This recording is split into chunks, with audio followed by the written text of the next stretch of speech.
Well, I do have 9 o'clock, so I will go ahead and say good morning and reconvene and call to order this recess meeting of This Scott County conference Board. will now be recorded. You want me to start over? Okay. Calling to order the recess meeting of our this Wednesday, April 28, 2021, Board of Commissioners Budget Work Session meeting. And the first thing we need to do is to approve the agenda. A motion to approve. Okay, we have a motion to approve and a second. All those in favor say aye. Aye. All in favor, all. Motion carries. Next up, we will have Mr. Head review our 2020 fiscal year audit.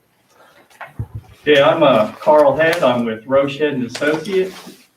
Thank you for allowing me to come here today, and thank you for allowing us to perform the audit once again. The purpose of me being here is to present the results of the audit for fiscal June 30, 2020. And everybody should have in front of them one sheet of paper titled Audit Presentation. If you don't, or you can't find it, you can just follow along with what I'm saying.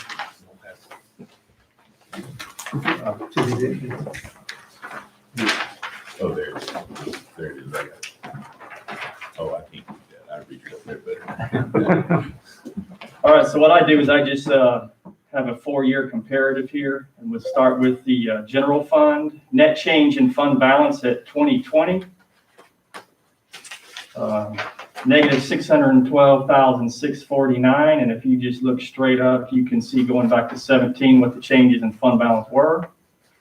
To your right is the general fund cash, 11,565,000, and you can compare that to the prior 4 years. Available fund balance as a percentage of general fund expenditures for 2020 was 24%. Local Government Commission recommends at least 8%. So you guys are well above that. And there was just, I think, a point drop from the prior year. It's really insignificant. Moving on to your enterprise funds. Income from public works was a positive 317,214. Water, there was a negative 48,339. That was in water 1. In water 2, increase of $127,030. Statement of cash flows. This is the important schedule that you always want to see a operating gain from cash flows. And for 2020, you can see public works, there was an increase of 267,733. Water 1, there was an increase of 153,133. Water 2, there was an increase of 443,998. Total cash in the public works fund at the bottom there, you can see 2020, you can compare it to the 4 years, there's 921,628. Moving to your right, water 1 was an increase of 990, not an increase, but a balance of 996,086. And water fund 2 had a cash balance of $488,246. Some key points here. Cash flows from operating activities are positive. All 3 enterprise funds have positive increases in operating cash flows. That's a good thing. Public works, your landfill, it still has a negative balance in net assets. And the county should continue to improve operations of the public works fund until there is no deficit in that fund. At the very bottom, you can see we put down findings are on pages 123 to 125 of the financial statements. I don't think any of you have that in front of you, but I'm just going to briefly go over those. The first one is, the audit report is for 2020 was actually extended to January 31 because of COVID. So they gave some leeway there, but it was still 7 weeks late. If you want to compare that to the prior year, it's 14 weeks late in the prior year. So there's a relative improvement there, but it's still late and considered a finding. Finding number 2, there was an error in the prior year financial statement. So there we had to make a correction this year, and that error related to valuing repossessed land that you guys repossessed. That error was pointed out to me by your finance officer, and I probably wouldn't have seen it had she not pointed it out. But we went ahead and made that adjustment. Budget expenditures, this was number 3. There was an over expenditure in the school project funds, and I believe, if I remember, that was related to sales tax and transferring from one fund to another. There was a technical issue in Medicaid. That was solved, and it didn't create an eligibility issue. The person still qualified for Medicaid, but there was a technical issue in entering the information into the system. And the last one relates to the North Carolina Department of Commerce and the Edwards Wood products. And we just reviewed the invoices, and we did see that the work was performed before the grant document was signed. So we had to list that. So those are the 5 findings, and those are the results of the operation. And I do want to point out that we only provide a reasonable but not an absolute level of assurance that these financial statements are correct. So we can never provide a 100% level of assurance. And our opinion is unmodified. That is a good opinion. That's the opinion that you want. So that means that we believe somebody relying on these financial statements can rely on them, and we didn't have to modify the opinion and say something like, you can rely on this, but you can't rely on that. So you got a clean opinion. And that's all I have. If anybody has any questions, I'll attempt to answer. One of those findings, number 3, it talks about the $400,000 from the Public Works Fund over to the recycling center. Okay, I'm sorry. What number are you talking about? The deficiency number 3. Number 3. Okay, yes. It talks about a couple of things in there, and the school wings, construction fund, the general fund. Yeah. But then it talks about $400,000 transferred from Public Works to the recycling center capital project. But yet our balance doesn't drop, comparatively speaking. Okay. Well, and with that, we otherwise had an increase in cash from operations. And that's why at the end of the year, instead of transferring the money from the general fund, it was transferred from Public Works. But now that was for Sneed's Grove, right? Yes, And I thought FEMA was doing most of that. we are, and we are going to get reimbursed, but Oh, so we ain't got the money for that. we had not gotten the money at that We're point not in at time. that time. Yeah, the only thing I'll say about it is that number 1, that delay in everybody sitting here, I assume, has got that letter from the Department of Treasury.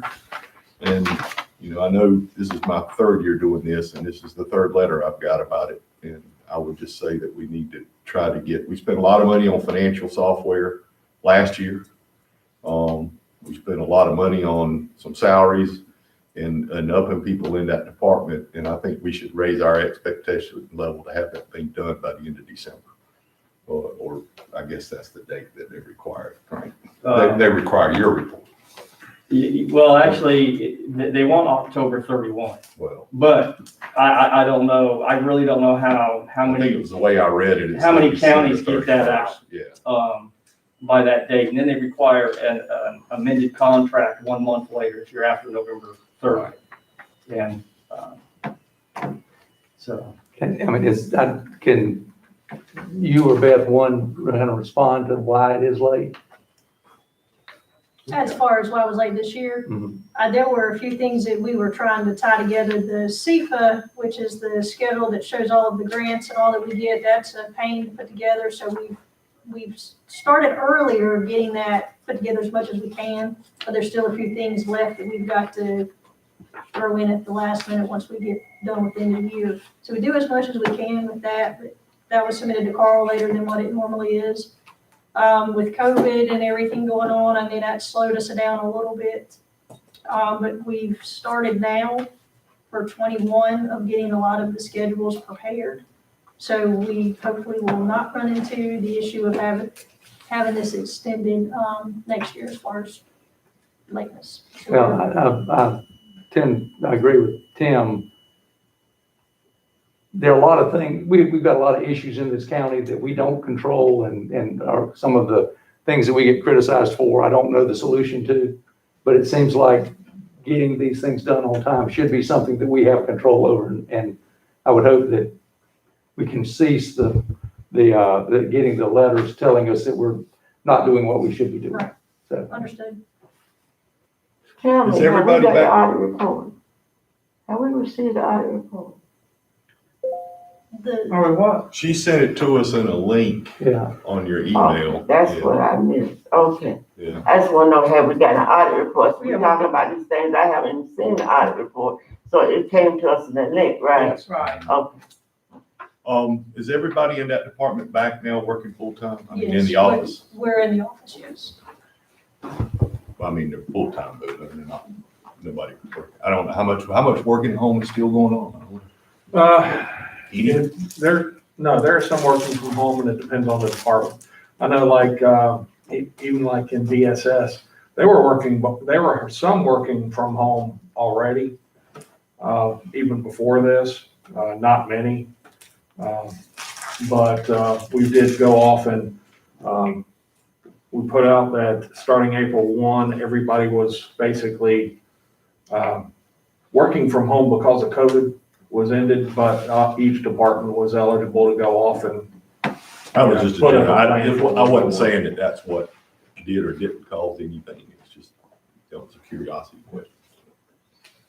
I just want to point out, some of that information that goes on that schedule that Beth is talking about has to be confirmed from the state. Part of the problem is it seems like the state doesn't always get that information, those confirmation reports out until later in the year. That may be part of it. And it seems that is part of it, is waiting on that information so that those numbers can be confirmed. Just thought I'd add that in. And I assume, I certainly believe that to be true. But if that is true, then it seems like I assume every county gets 11. I think a lot do. And like I said, I can't say with certainty, but I have been to some continuing professional education courses with other auditors and the local government commission. And this might have been 7 years ago, and they had a discussion about it. And I think at the end of December that year, there was maybe 30% of the counties were not in yet, and they were trying to get us to say what can be done. So I don't think that you guys aren't alone, I can tell you that. And also, whenever I get that schedule is used to calculate what grant programs we have to test. So let's say that schedule is correct and it comes to us at November 30th. Even if we get it then and we figure, okay, we've got 5 grants to test, then we have to coordinate with those departments. We only have a month to do that. We have to coordinate with the departments. Some people are out on vacation, some people are sick. And it's difficult even when we do get it, it's difficult to get all of that done because we're always waiting on that schedule of federal expenditures that relies on other pieces to come together. So I'm just pointing that out. Thank you. Okay. Well, good questions, good comments. Anybody else have any other things they'd like to ask Carl or get more clarification on? All right, seeing that is, I want to make sure that everybody did get my response to the letter. I did send that by Right. email. If I leave the signature piece with Jason, can y'all sign that before you leave today? sure. If we're here. You're here. And we're missing too, so. Everybody, If not, I assume we can do it Monday night too. Yeah. Yes. thank you, All Ben. right, thank you. Okay. Carl, thank you. Thank you very much. All right. And next, we're gonna hear from Ms. Sneed, Director of DSS, who's gonna tell us about the potential, I think, there she is, for a Child Advocacy Center. Okay, I have one of these where you can, let's see, here we go.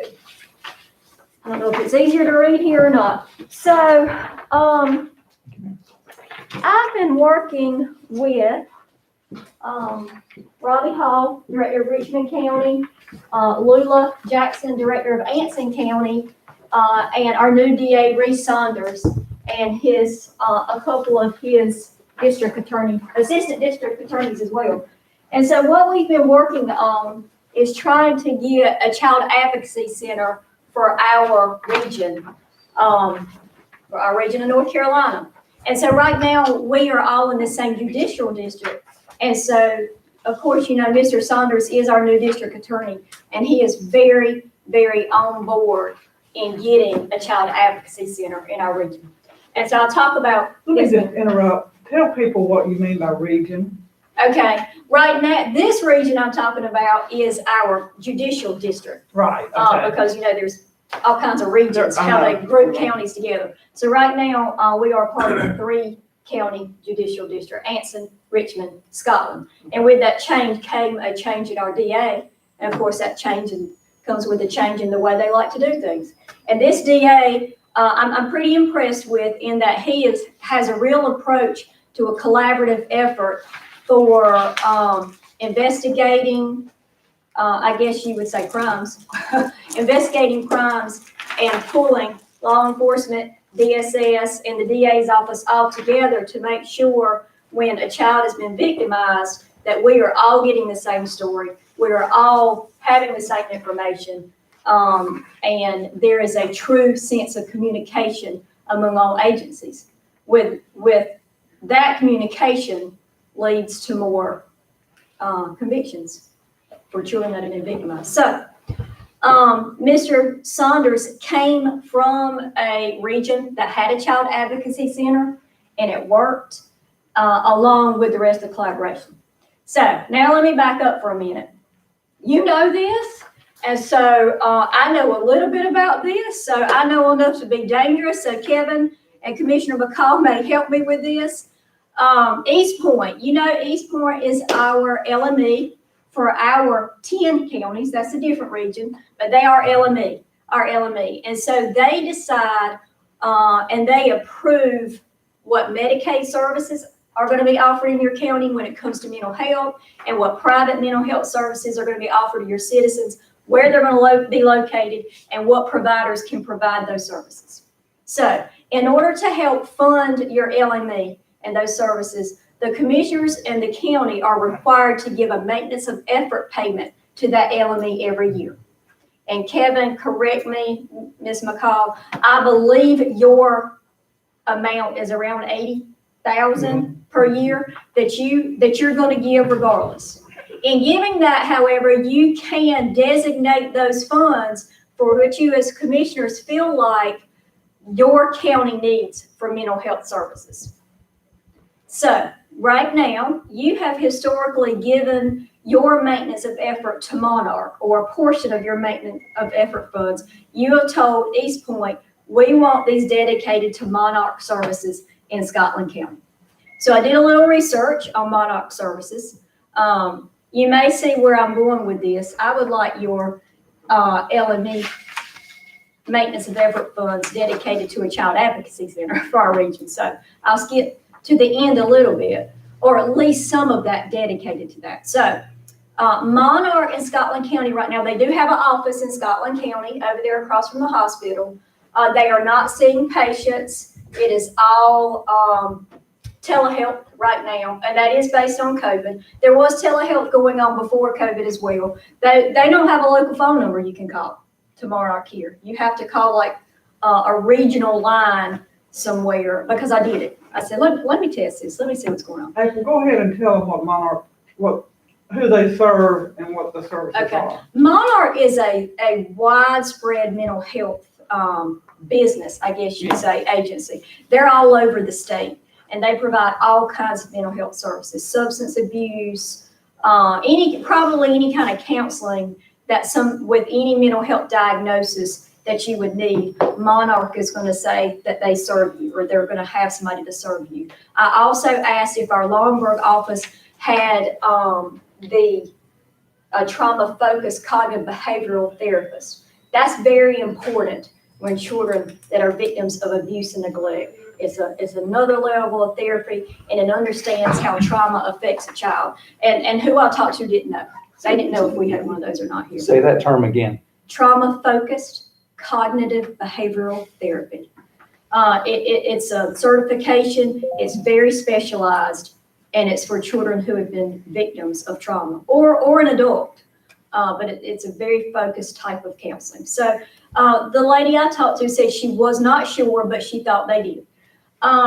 So while we have an office in Laurinburg, you can't go in it right now.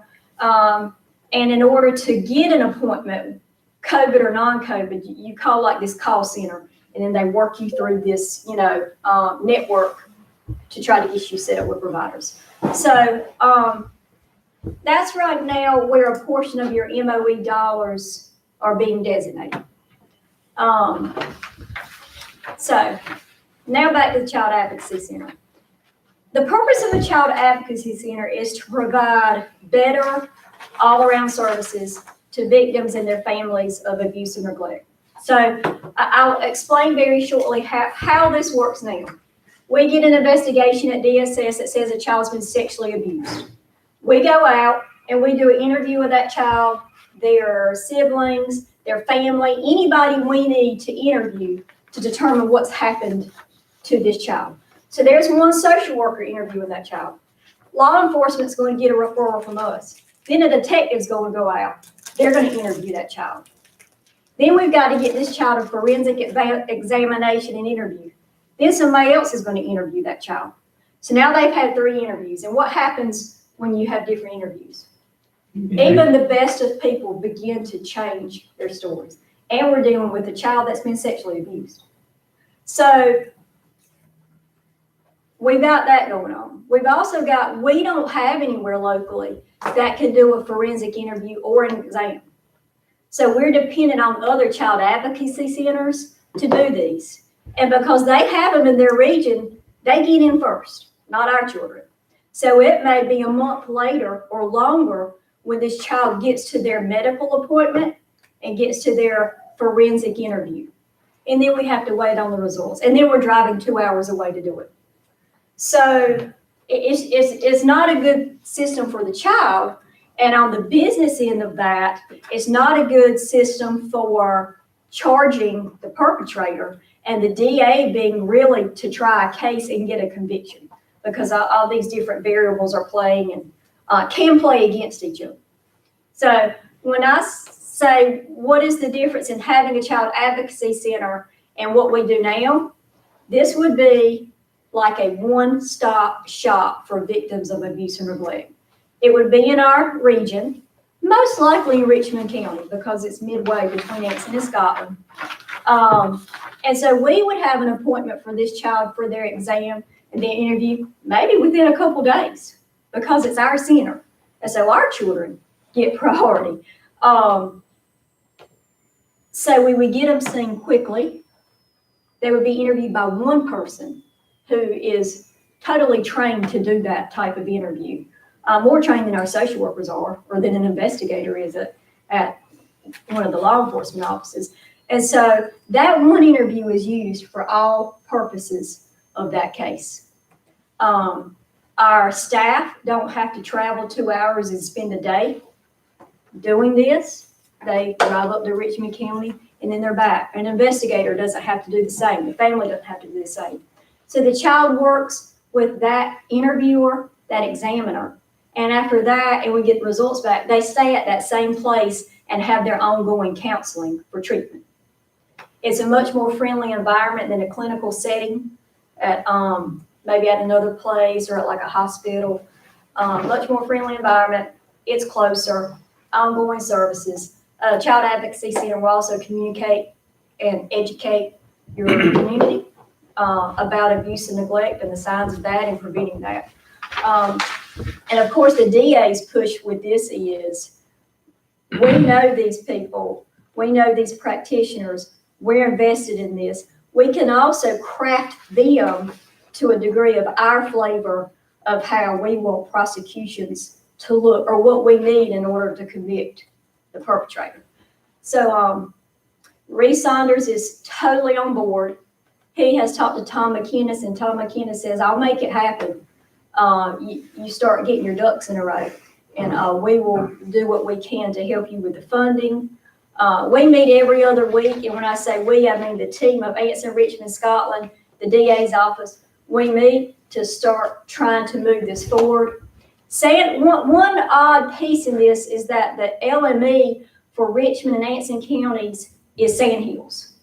Sand Hills is, I can't say a great LME, but they're very invested in like some community projects, and they tend to have a much local flavor, if that makes sense, or more local investment because they're smaller, a smaller LME.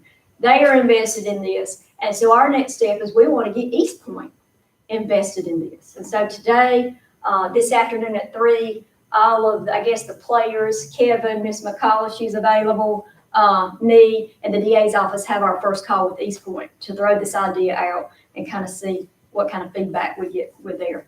And so I came to ask you your thoughts, answer any questions, and to see if you would be interested or willing to designate part of your MOE for this Child Advocacy Center.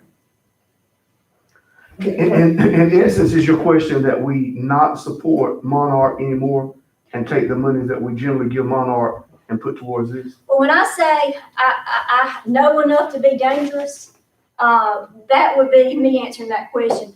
I don't know if you can split. Okay, Ms. McCall says you can split, so I don't know that you have to take it all from Monarch just to put it over here. It sounds like you can designate it to different areas. Well, what kind of operational expense would this be? Anything different? Would that be enough money to do what you need to do? East Point's not, no one entity could fund it by themselves, right? Yeah. So East Point can't, Sand Hills can't, Miss Senator McKinnis can't find it. So we're looking for that collaborative effort to make it begin to work.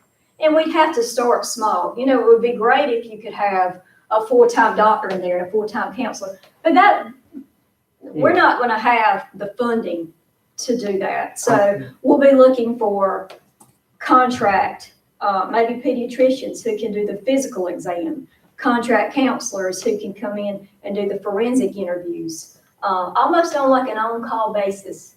And so you'd have to have a number of those because they have their own full-time jobs and practices. Has anyone worked up a budget as to what the total cost of a center would be yet? They haven't, and part of the reason for that is we've started to focus on, okay, where would this be? So Robbie Hall has been to a few places in Richmond County, and I've identified one that would share space with us, and has plenty of space for that. And so like, we're gonna go take a tour of that. And so we haven't gotten so far as to say, okay, what is the bottom line for this? And do you have excuse me, have you even tried to determine a target date for when it would be operational? No, we are so new into this. And so you may be thinking, well, why are you bringing it here? Like you don't have any of this. Well, it happened to fall in place because this is budget what I call budget season. And so I needed to get it in front of you early versus, you know, July or August. What would that really do? So we're very early. You know, DA Saunders hasn't been here that long. And so we've probably had 2 months worth of calls. And so we're in the process of finding space. Do we have counselors in our area that would be interested in this certification and doing some contract work? Do we have doctors or pediatricians that are interested? And so we're gathering some of those things together to try to. It sounds really exciting because when we lost the mental health services here in the county and all I'm sure all kinds suffered, you know. It would be wonderful to be able to do this. It sounds like something that we really, really need because seeing that the services to me feels kind of scattered or something. I don't know, it just don't seem. Yeah, I think you find, well, we find a lot, and this is probably true of every element. ABC mental health, like I make one up. I get on the website that says that they provide services to Scotland County. Well, that's if you drive to Lumberton, they do. They provide services to our residents, but they might not have a presence here. And so, and then different agencies may provide different types, like one may provide just substance abuse, so, well, I can't use them for counseling for sexual abuse, I've got to find another. So I would agree, it feels very disjointed at times when you're trying to get services. April, maybe this afternoon, a question that I think would be helpful for us to all have the answer to would be in the East Point LME MCO catchment area. There are 10 counties. Do you know if any of those 10 counties have a child advocacy center? We can ask our contact today, and then I could always email the directors of those DSSs Right. and they'll know And immediately. get some, We'll find out. because, I'm sure that this can happen, but we don't need to try to create a new wheel, as there's a wheel out there that we can Right. work, Right. We, as part of our, I guess I'll call it a work group, we have Buncombe County. Buncombe County is pretty innovative well, yeah. when it comes to We're not social, really in North Carolina. social services and county government and From things. the mountain. And so we've done a lot of conversations with them. How was yours set up? How did it get set up? Yeah. And so we've reached out to some others. And there's also a state affiliate whose job is not to set these up per se, but to monitor them, to assist in the creation of those. So she's on this team and on those calls as well, kind of guiding the way. And Carol, your question was about other counties. This state says that there are 80 counties have advocacy centers. So my guess is there are other counties in this 10 county area that has. Well, I read here in April's information that she's given us, which is really good, that 80 counties across the state do have child Have advocacy. access to one. And so they may be regional, but Right. they have close access to one. Yeah. Well, ours would be a regional one too. Yes. Well, let me ask you this, what are we getting from Monarch that we wouldn't get if we didn't give the 80,000 to them? Monarch is such a big business. I can't imagine them removing themselves from Scotland County. No, that's just April's opinion, not based on anything. But they are so spread out that I don't foresee them totally removing their presence from Scotland County. Right now, they are doing telehealth, and so people can do that from home, I guess, if they have the capability, or they can walk in Monarch's office and they'll set them in a room for the monitor. And so they could still continue to do that service in Scotland County, even without a physical office, honestly. What I can do is, sorry for interrupting, is that we can ask the question of Victoria Jackson this afternoon, exactly how many residents in Scotland County are receiving services from Monarch. And I think that's something that we need to know before we decide on anything final as to how we allocate our funding. Because I don't have the answer to that question, and but I think that if she doesn't have it on the tip of her fingers this afternoon, she probably does, but she can get it for us. But those are going to be services on a wide variety of services, not specifically for children. If we took the money and designated all of it to the Advocacy Center, we would be providing service to a limited population, of people, very vulnerable and important population of people. So, And my understanding is that our Monarch services in Scotland County are for the individually disabled, what I call IDD, developmentally disabled services. But I may be wrong about that, so I just need to check and see. Yeah, we can look into that more. This kind of all fell into my lap, not working on this, but coming here last week. And so my research consisted of, I walked over to my social work unit because they're going to know about any mental health agency, good, bad, or otherwise in the county. And all they really told me about Monarch is it's very hard to talk to anybody. I said, well, let me test that. And so I tried it myself that afternoon. And I went through the call center and I finally spoke. I did speak to somebody. And I assume I was speaking to the receptionist at our local office once I was transferred over. What did you ultimately say to them that you were trying to see how? I did. I announced who I was, where I was from, and I wanted to learn some more about their services. And she answered any question I had and was very nice about it. So. yeah, it is not, I agree. It's my understanding also that the funds, our local maintenance of effort funds. It goes for the adult, for their disabled adult program. Okay. And so basically it's an adult daycare And it's, program. and it's in Hope County. Yes, they're picked up and taken to Hope County. Yes. And I do know Assuming about that's that still because our operating. SCATS bus meets their SCATS bus to get the clients over there. So I'm going to project, and we'll get hard numbers, that the number of clients being served is probably pretty small. It is. I can tell you that because they get on our SCATS bus and we take them over there. And it's, I'll get you exact number, but it's no more than 10. Yeah, it's less than, it's traditionally been less than 12. Mm-hmm. Well, my recent, and I used to be a guardian ad litem, before we started this, but so I was kind of involved in that system before, but as April knows, I've been thrown into that system again with my middle child, and the 3 children are now here, and I won't get into that long story, but it's basically abuse and neglect story, not sexual abuse, but they're from Rutherford County, so now they're here, and we're talking 5 to 8-year-olds here, and they need to be physically tested, mentally tested, etc. And the first time where it's been set up, and I don't know if they did it here or Far City did it, but anyway, it's going to be May 18th before we can get them, and they have to go to Albemarle to get it done. And so by that time, a month is going to have passed since were removed from that home up there. And I don't know. I mean, Chris, That's a long time. we hear things from them, small pieces now, but I just think that's a long time for that, but nothing we can do about it. If I may ask, is that with Monarch?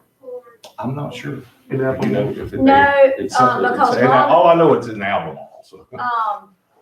It sounds like you were describing the real life scenario of what I said, that when we get a case, something comes in and we need a child to have an exam, we're calling somewhere hours away because we don't have one here. And so I doubt that's with Monarch. That's because I don't know that Monarch runs any child advocacy centers.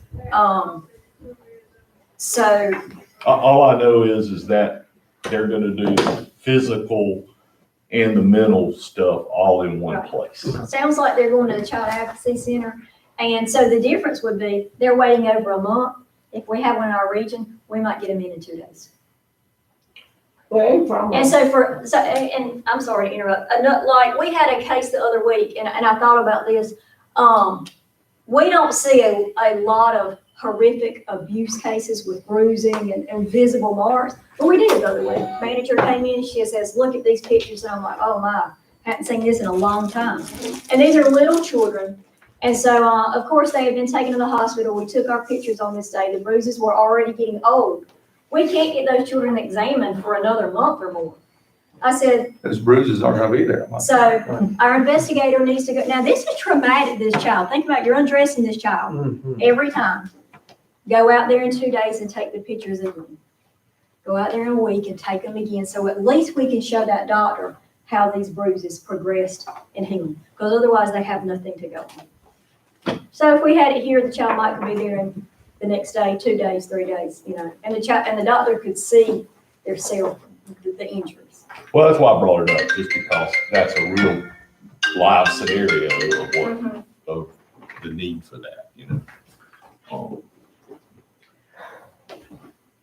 So are we, I think my question is for Kevin and April, are we in a position where we would take any action, or is this really just an introduction to let us know what is happening in the judicial district as far as the Child Advocacy Center is concerned, and that maybe next month or before we finalize the budget, you might come in and ask for a dollar amount of money to go toward the formulation of this? Is that how you understand it too, Kevin? Yes, right now, this is just introduction of the idea, getting your support on it.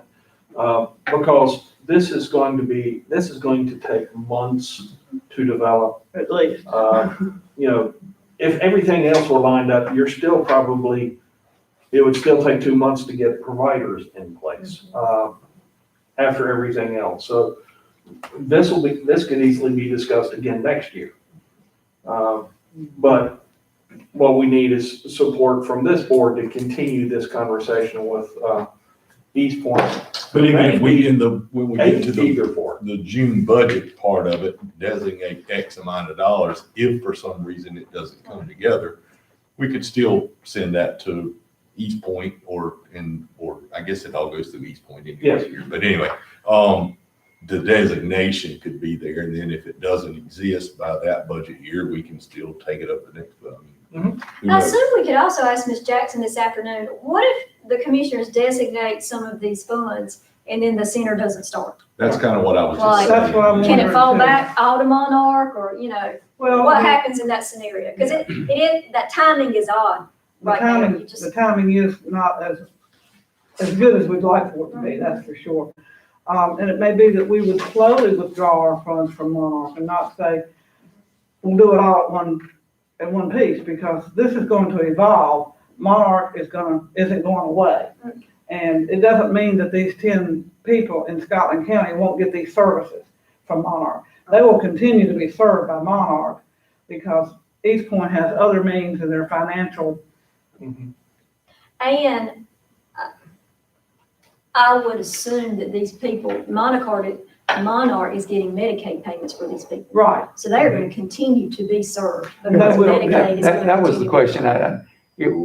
We have an $80,000 figure, and I don't know how that was derived, but I was thinking if we're giving Monarch 80,000 and that's what's paying for these people being served in Hope County, we don't want to jeopardize that. But if they're not tied together, That is not paying for their transportation because they qualify under a different eligibility program. And I'm assuming because they qualify for this transportation, they're Medicaid patients Right. or clients as well. And so that is giving Monarch a payment every month for their services. well, I know in some of the larger judicial districts, they've had child advocacy centers for years, just for this purpose. I think it's a great concept, and I can also bring you, if we get back together, some numbers for how many we are sending out of county. I got those numbers yesterday for Scotland, Anson, and Richmond. how many you're sending out of county. Yes, a year for the interviews and for the medical examinations. I want to say last year it was close to 40. That's a lot. That's a lot. That's a lot. Well, I just- And I will say there will be more because the Division of Social Services changed policy very recently that increased the number or increase the scenario for children that have to have these interviews and exams. So they said these children in this type of case with these allegations will have them. DSS, you don't have a choice. So that's going to increase the number we have to refer. Now, Madam Chairman, I think that from the comments of the commissioners and personal issues and just the questions asked, that this is something we would want to keep up with and learn more about as we go forward. I want to thank April for having the vision, insight to want to do this. I mean, Well, I'm not going to take credit for the vision. Well, That's DA's, honestly, our new district attorney, but I sure jumped on board when he made that call because I'm like, oh, wow, like, yes, so. Well, Kevin, I was gonna ask this later in the meeting, but I'll go ahead. Do you anticipate us coming back together? I'll put it this way. When do you anticipate us coming back together outside of a regular commissioners meeting? Later in May. Later in May? Okay, maybe we can just plan to get an Oh, yeah. update at that, maybe not a commissioners meeting, but our next budget retreat work Yep, session. sure. Okay. All right. Is everybody Can I okay ask with you, that? off topic of this, how's the Medicaid transfer going over? Transformation.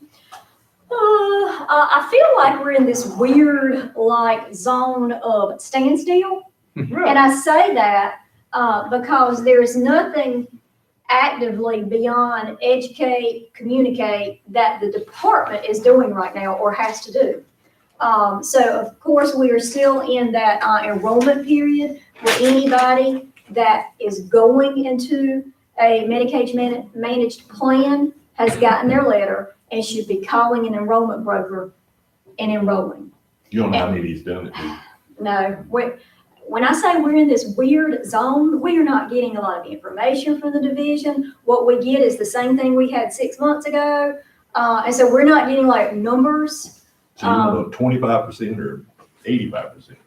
Right. Well, I simply can't answer. And we're asking, because of course that like directors want to know that because come July 1st, it's gonna dump in our lap when these people don't know what has happened to them. That's what I'm. We're gonna be fielding the calls, even though we shouldn't, but we know, we're not just gonna turn calls down and say, can't help you. But I'm You know. sure that as your staff is seeing them, they're mentioning it to the clients. Yes, we are giving out But you'll have confirmation. business cards, handouts. I've done PSAs about it on WLNC, newspaper. Ms. McCall suggested a housing authority. We put it out there. So we're trying to get it out, best we can to places we want people to notice it. Hopefully though, May 14th is the last day of open enrollment. By then, the state, May 14th. Have your colleagues in other counties, are they experiencing the same thing? Okay, it's statewide. Yeah, lack of information statewide. Well, but I think you knew that's what was gonna happen. Yes, that is not that's not surprising. It could have been predicted. I have, as far as on the transportation front from that, I have signed both contracts with the private providers. So now county government's working in reverse. Instead of someone contracting with us for a service, no, that is right. That is what's happening. They're contracting us to do the trips. And so the client will call them, make their appointment for transportation. They will shoot at the scats and say, can you all do that? Yes, we'll put them right on our schedule. And then we bill the company and they pay us back. So we have to work with 2 companies like that. So we've signed both contracts and we'll be ready to go with that on July 1st. It's scat bus coming away. Not yet. And I'm so sorry. And the reason why is because I cannot find drivers. I can't,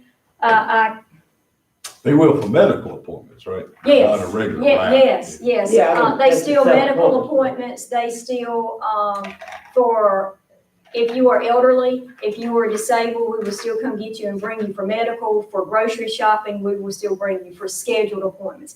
The route we redesigned that we wanted to improve the fixed route that just goes round and round all day. We have partially implemented that, but I can't implement it totally because I don't have the drivers to do it. I have full-time positions open, part-time positions open. We are actively recruiting. Part of our issue, it requires a CDL license. That will change because the 2 buses that we are replacing this year that I've ordered don't require a CDL license. So we will have 2 buses that don't require it, and the rest of our fleet will until they age out. And so, That's gonna make a big difference. and we could change that by offering 1 less seat on the bus. So that'll be a huge way that we can, of course, post and recruit differently and open it up. So, That sounds good. so Medicaid managed care is in a weird place, but it'll work out. And from one conversation I was in on from the state, they were expecting 90% of Medicaid eligible people to basically be dumped automatically because they're not going to 90%. 90% that they were expecting. They will not call and But enroll. that July 1st is gonna be a. Yeah, and it may not all be on the 1st, it'll be when they go to that Well, the doctor. next Doctor time. cancer, you know what? I bet it starts I'm on not July Medicaid. 1st. Yeah, it'll start Yeah, July it's 1, different. July through December. 90% of our people. Thank you. Yes, sir. Thank you all. Thank you. Not just for this, but for all you do. Yes, sir.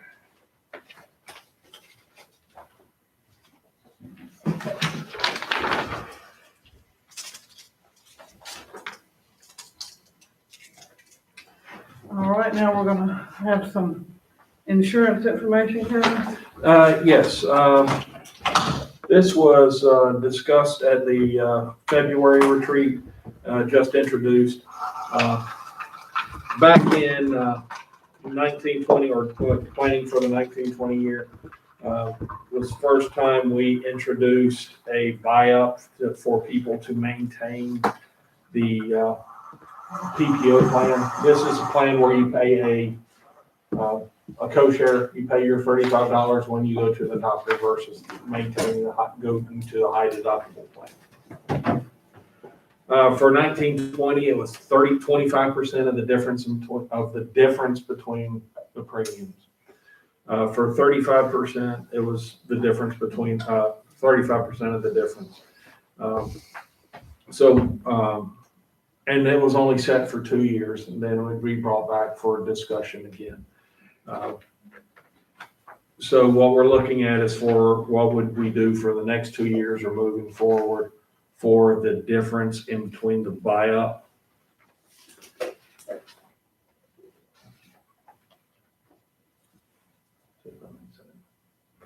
But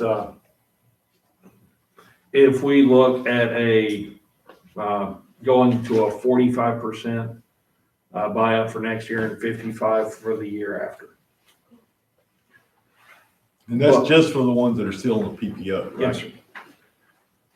What percentage is that? Yeah, it's pretty small, isn't it? Right now, we have 53 people who are on the PPO plan. Okay.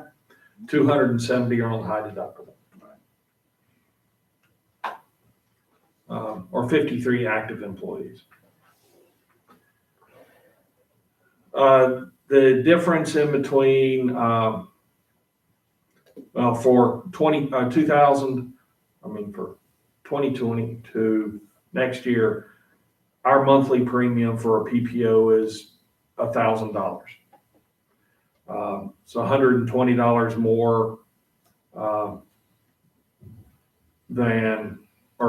it's $300 more than the high deductible premium. So what we'd look at is basically $120, going to $120 a month for the buyout, because the difference is $300 a month between the two plans. And of course, people can switch to the high deductible plan, and there is no cost to the employee.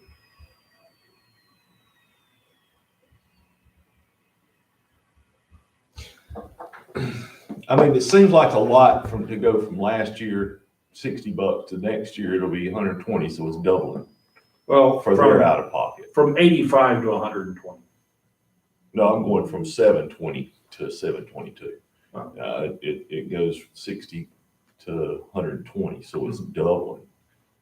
I mean, unless our goal here is to push people out of that to the HB plan, then I don't know, maybe we should back it off. I don't know. Which that was my question. What is our goal? Is our goal to push everyone to the HD? Right now, when we started this 5 years ago, we were not allowing any new people to go onto the PPO plan. So an employee being hired today cannot join the PPO plan. It is not an option. This is only for employees who were already under the PPO plan. And what was the reason for that? Just that growing difference, because the difference between the two plans is increasing every year. Meaning the cost to the county. The cost to the county. The PPO plan cost is growing faster than the high deductible plan. Gotcha. And cost more per person. Yes, sir. Period. So ultimately, our goal is to hopefully have everyone eventually off of the PPO plan. Yes, sir. That'll happen, it'll just take time. When these 53 people, as they slowly leave county employment. Yeah, but I'm saying, if we could get them off before they leave. That would, but they have that choice. They have that choice, right? And we can't take that choice. But if we away. up the number enough, eventually, hopefully we'll run them off of one plan to the other. Right. Right. No, you could, in reality, you could force them off and say your co-share is 50% or whatever the number is, not the difference, just 50% of the premium. And That's why I asked the question, if our goal is to do that, then let's quit messing around with it and do it instead of just doubling up their number in 2 years. But if it's not that goal, then I don't know that, of course, 5% ain't gonna make a huge difference, but if, True, yeah. either way, either for us or for them, but it'll probably make a bigger difference to them than it would to us, but it's all going up. And in 22, you don't know if it's gonna be, it might be $1,200 monthly premium, right? I mean, really, it could.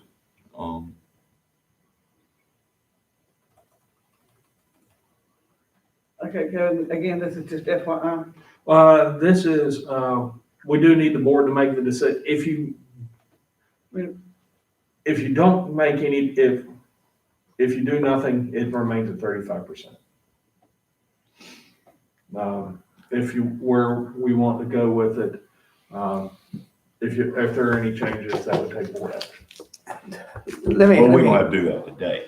Let me ask you this, and how many employees have taken advantage of or have done the buy-up?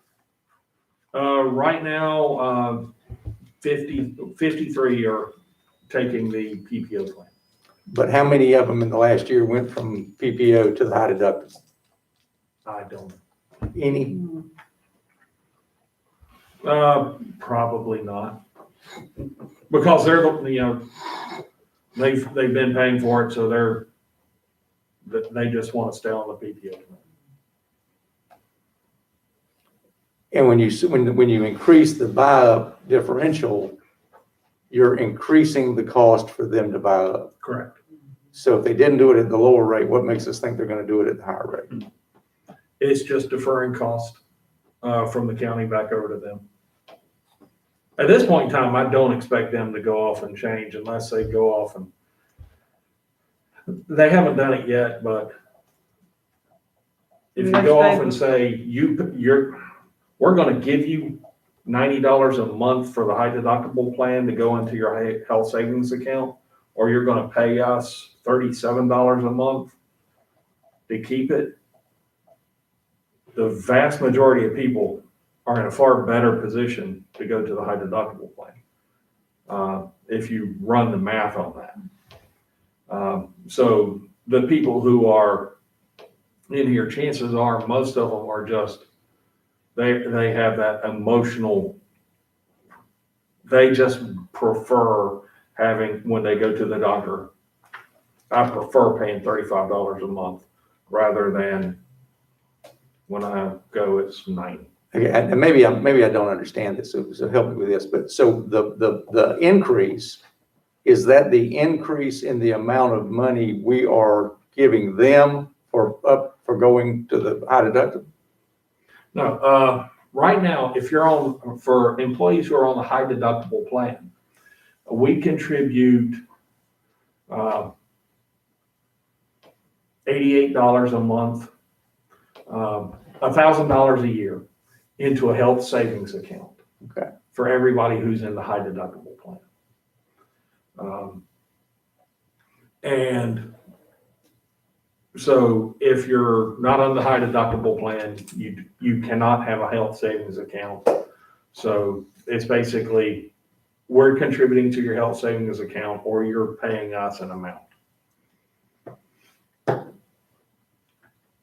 And we initially set up the $88 a month back when we started the high deductible account, because that was half the difference between the two plans.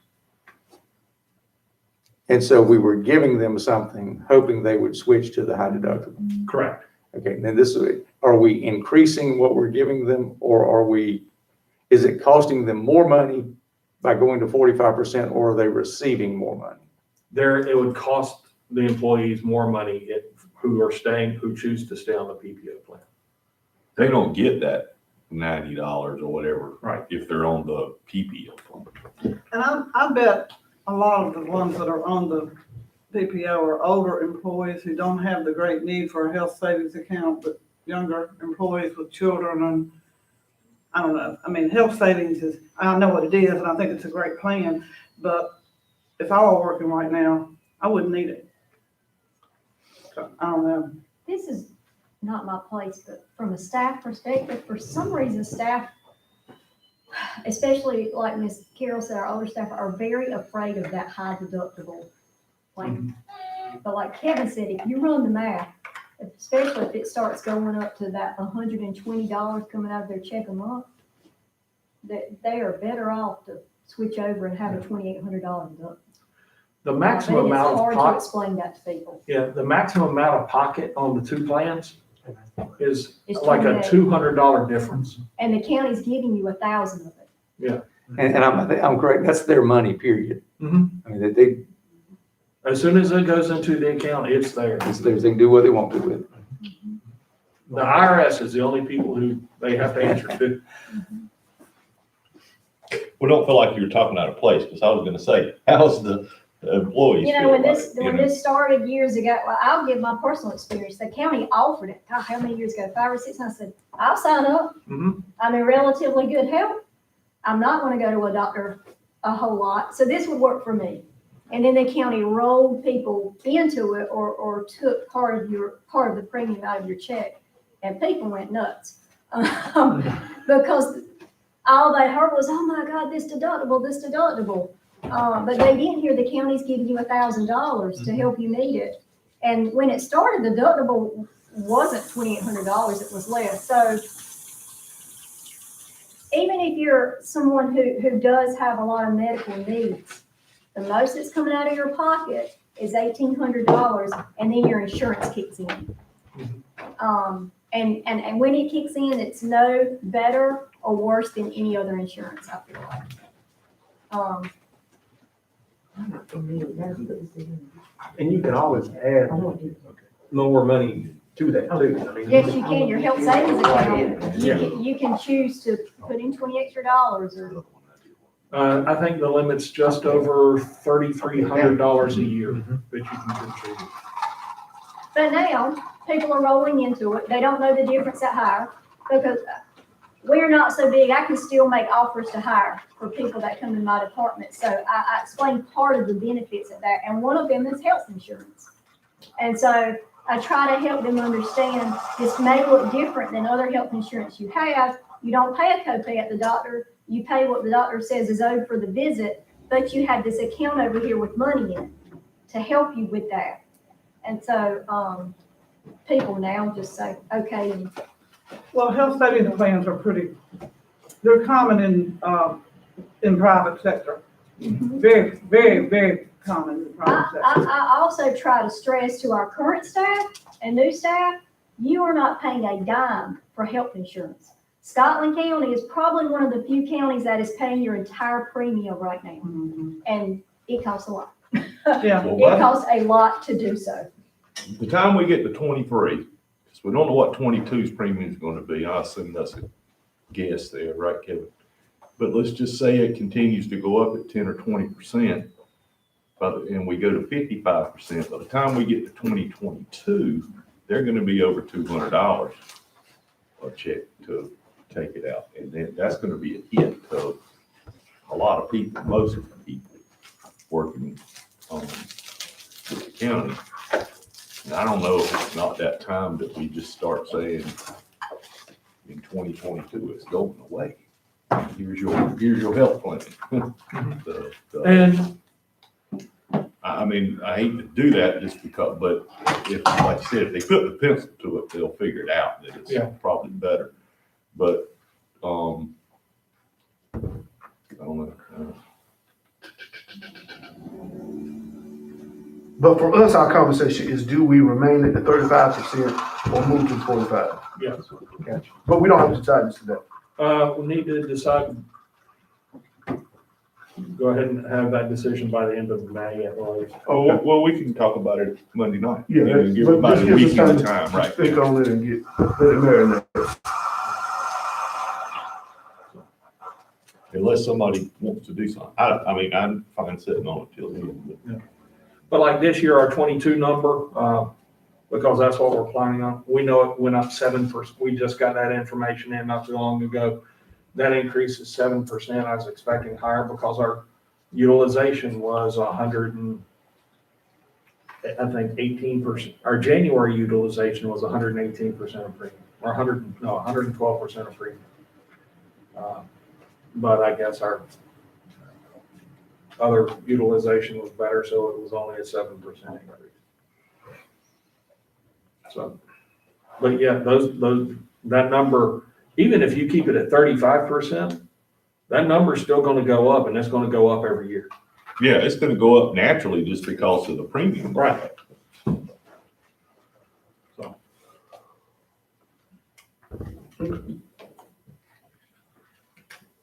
So are anybody wanting to decide what we do today, or do we want to leave this till later in May? I say let's hold off on it. Yeah, I would at least till Monday night, give a little time to roll around, if not till later in May. So, Okay. getting our meeting Monday night. Yes. Okay, the next item is just going over the budget. I'm nowhere near a balanced budget at this point in time. I know where I'm starting with to get in there, but so that's why I'm not putting a whole lot of detail out in front of you, because it's going to change massively over the next 4 weeks. So, but hitting at it and broad strokes, right now, my total revenue projection that I have for next year is $44.3 million. Right, and just to say in there, our current budget is $45.7 million. A big portion of that is we have a significant amount of fund balance in this year's budget because of capital and specific projects and other things that we put in. We also had some CARES money that's put in here in the current budget that I've not accounted for next year's money. The American Recovery Plan money is not in anything that I'm doing as far as budget yet. And I'm not going to pretend to come up with a budget for it until we get more information from Trevor. We still don't know the strings, right? Correct. Hopefully by May 15th, we'll have the first pile of string to play with. We'll have $3 million in the bank before we know what to do with it. Do we get the interest? Yes, But one thing. but it has the same strings as the rest of it. Yeah. That's the only part about that that worries me. What are the strings? What are we getting here? Do we know the total amount we're getting? Just under 6.8 million. We have a- Just under how much? 6.8 million. And just for conversation, the schools are getting, 20 something million, 20 million, 20 point something. 20.8, I think. That's in addition to the 9 that they already got, right? Yes. My God, they don't do us a penny. Well, that, and But I'm sure that has its strings with it it. has Oh, its yeah. strings too. but it's got to pay for some of the stuff they're already paying for, I'm sorry. Oh, yeah. It's still a lot of money. Well, the city's getting 3 point something. 4.4. 4 points, yeah. And Gibson, Wagram are also getting direct allocations as well. Yeah, I saw East Farmer was still on there to get 80 grand or something like that. 80,000, yes. I asked Calvin if he would think about giving us a special meeting, just so we can deal with this, and talk about how we can best serve the needs of the people. How can we do something really for Scotland County people? Not always the employees, but the people themselves. And so this is one of my focus. I hope that we can do a meeting and work this out. Well, I think that's what the money's for. Yeah, I don't think it's to help the county, it's to help the people. People, it's to help the people, yeah. I agree with that. And also the money is gonna have to be fully spent by December 31st of 2024, so. We could spend it. Oh, that won't be. It's out of state. He said like that was a problem. Yeah. Well, and it all depends on when the strings come out. Yeah. That's the only part that worries me, that we know all the strings. Yeah. How will that money come in quarterly, like 3 million every quarter? or We're even- we're gonna get the first half of the money is supposed to be in 60 days after the bill signed, so by the middle of May, we will get the $3.4 million. 1 year later, we're supposed to get the second half. My goodness. We'll never have this happen again. This will never happen again. Oh, you just gonna set up a separate complete budget for that money? Yes, it'll be in a separate fund, so, It won't get all commingled? no. We have a fund for the first part of the CARES money Mhm. that we get. With the CARES money, the county got money, and that's in a separate fund. Then the health department got money, that's in the health department. Social services got some, elections got some, the sheriff's office got some. It was funneled through Burns JAG. Now, those are in the general fund, but the 1.4 million that we got, that was in a separate fund. So this 6 million is going to be in a separate fund, so there's no commingling whatsoever. On a side note, did we ever learn about the 12,000 Board of Elections CARES money, if it was ours or theirs? We sent the information and the state sent us the money. They sent us the money, so I'm not asking. Any more questions? So that's been taken care of? Yes. All the payments have been made to the employees? So this is our budget discussion? So this is the budget discussion. And all these numbers are going to change.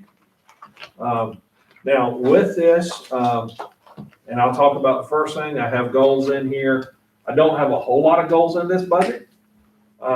I did put in here, originally I'm looking at the Laurel Hill Community Center opening in the third quarter of the fiscal year, so next March. I'll talk about that later, but that's probably not gonna happen. Please don't say that. We'll all get over you. I know why. Yeah. Yeah, we all should know why, yeah. Yeah. I did put in a cost of living adjustment. Oh, okay, a timeout. I know why too, Let's but say why. are we gonna have a conversation about this sometime Yes. today? Yeah, It's number on the 7. agenda. Okay. Yes, I have it on the agenda. It's number 7. Okay. Okay, Yeah, because there are people who don't know why. Right. Right. or may not agree with why. Right. And also with this, my goal is, as usual, to maintain the tax rate. And so our goal is to reduce the tax. Correct. Okay. We can have a separate goal for But yours. I heard about, and this is not official, this money we're getting, part of the strings is that you agree not to lower your tax rate for 4 years. What? Really? Well, What? the money, the state specifically cannot use the money to lower its taxes. Right. So can the county lower the taxes without using the money, or can you not lower taxes at all? And then how do you identify, I mean, that's my understanding of it, that you can't lower the tax rate. I read that, but I did not translate that into the local. government. Local, but yeah. Well, that's Well- part of the strings that, Well, we'll just, yeah, we'll just have to wait and see. Yep. Well, maybe we can, Well- if we can't lower the tax rate because of the strings that are attached, maybe we can be creative and find other ways to help our citizens right, with right. the 6.8 million that we're getting. So we'll see. And some of that hopefully will get the first, they were hoping by the end of April. The first guidance is, okay, send us your bank information. That was the first part of guidance they said, but we've already signed up for that. So we're still waiting. The Treasury has set up a new agency to figure out the rules for these billions of dollars. So hopefully by the middle of May, we'll have that information. But again, just as always, it's going to be rare that I'm going to recommend a tax cut. We're decreasing taxes. But I am aware I am very aware that that is a goal of the commissioners. But how can, I don't understand. This money is I mean, this is our budget, our local monies. How can they say you cannot use it to, lower the tax rate? I mean, I don't understand that too well. Somebody explain it. Well, I think they don't want you to, because there's probably some local or municipality governments that may say, we can give a 10% tax cut this year. But all this money we got, yeah. Right, and they don't want that. Right. That's not the purpose of that money. It's for Right. what you said. It ain't to lower your tax rate, which I'm all for lowering the tax rate, but, we don't want to get in a situation where we got to turn around and get that money back. Or you get in a situation where 3 years later, you gotta increase the tax rate back 10%. Right. To fix that. Yeah, to fix what you did 3 years before. So we really gonna have to have some interpretation on this. Yes, That's, I wouldn't count a dime of it until it's right. known. So. Now, with this, what I've done is just put in the total requests. On the right-hand side, that's our current budget. Blue is payroll, 46% of our salary is payroll, but then again, county government is a service industry. We don't sell things. So payroll is a very big portion of it. Operating expenses, these are our operations, including supports to outside agencies, industrial incentives, education, all that goes into the 42%, and the 12% was capital debt service. Now some of that means our debt service and capital winds up being counted twice because it's it's operating to the schools, but then they fund it back to us to pay the debt service. So we have some extra. It's just the way the budget's required to happen. On the left-hand side, the 2022, that's just our total requests.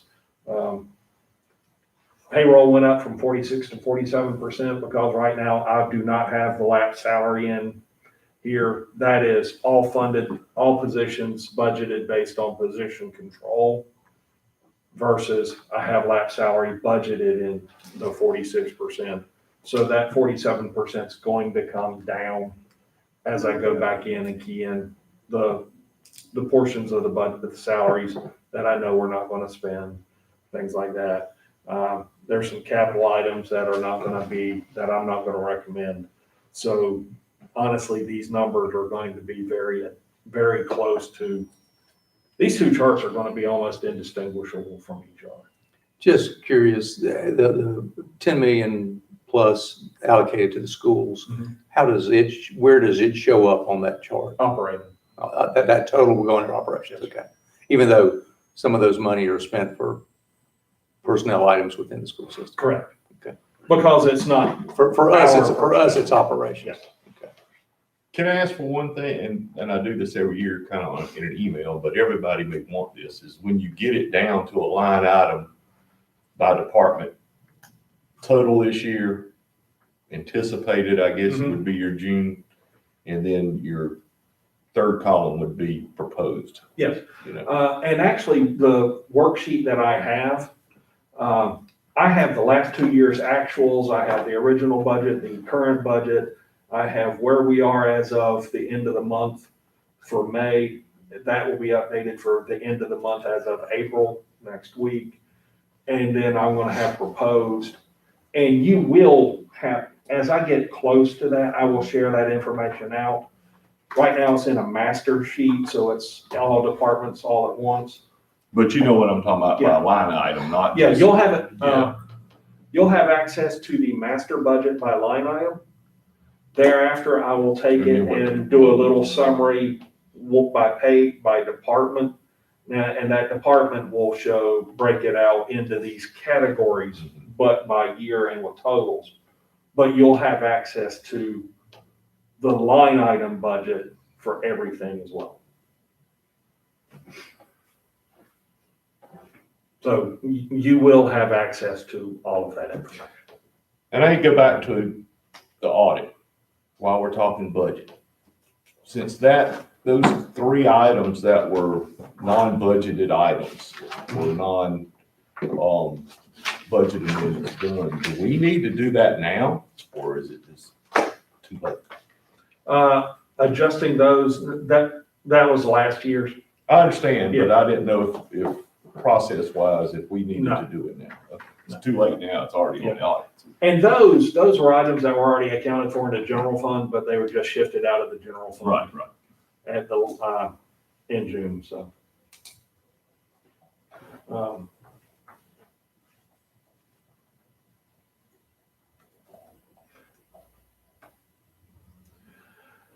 Now, where we're coming from, and we have, I'll get my updated, or my next level of updated, valuations from the tax office, because we did do, they're processing personal property taxes that were filed through April 15th. So they've been processing those. Most of them you've been waiting on the larger industrial. Some of them filed earlier, some of them filed late ahead of time. So those are the ones that are going to impact your growth. Just like Pilkington's going to be, has some of their lines down for maintenance. So next year, their business personal property will go up by $20-30 million. That will shift the county's budget.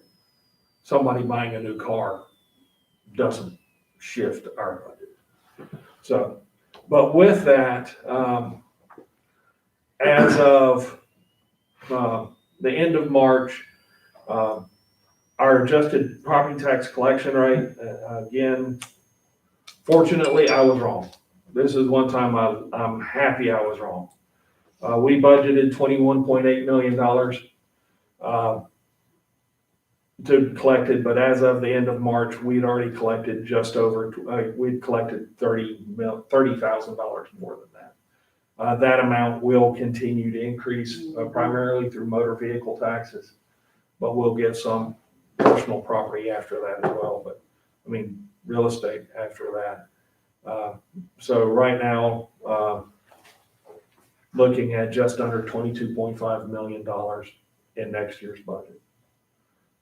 Again, that number is going to change based on once I get a better valuation, I will do the actual calculations on it. This is just looking at trend analysis.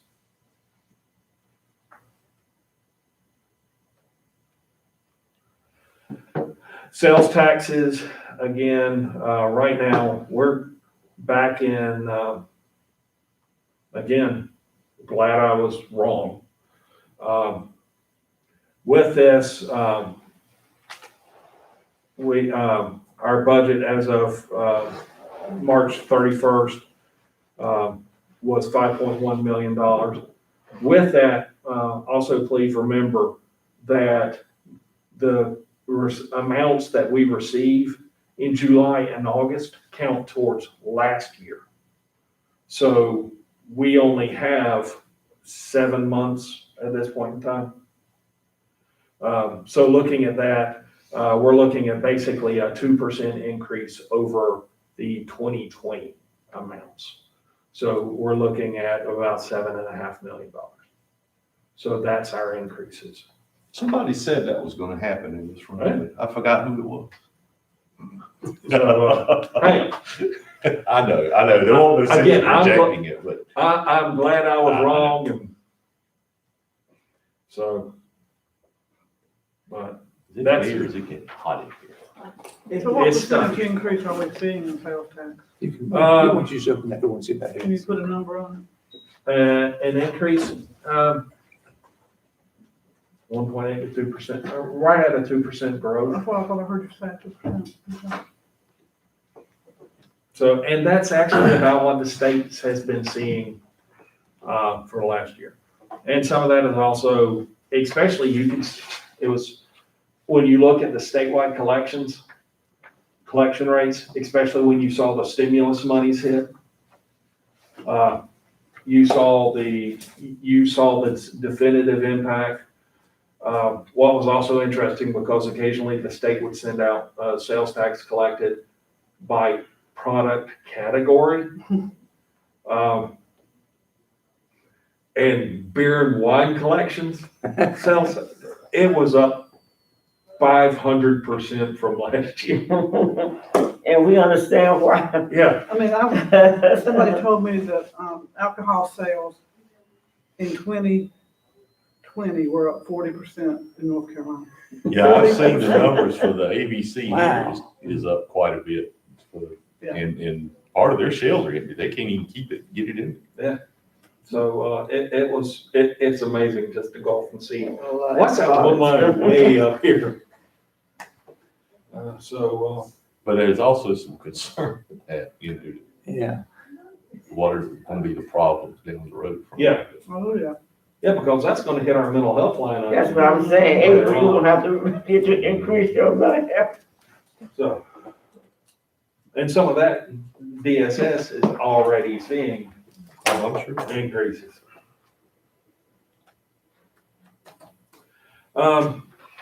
Now, in here, just looking at some personnel changes, again, a 2% cost of living adjustment, and I always pull back to inflation as of February. That's the number I generally try to use, is, I believe, about 1.8%.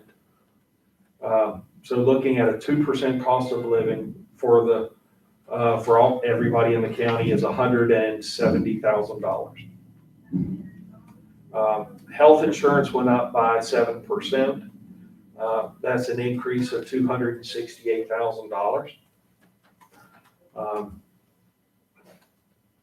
Local government, the retirement system, is local government employee retirement system is 11.42%.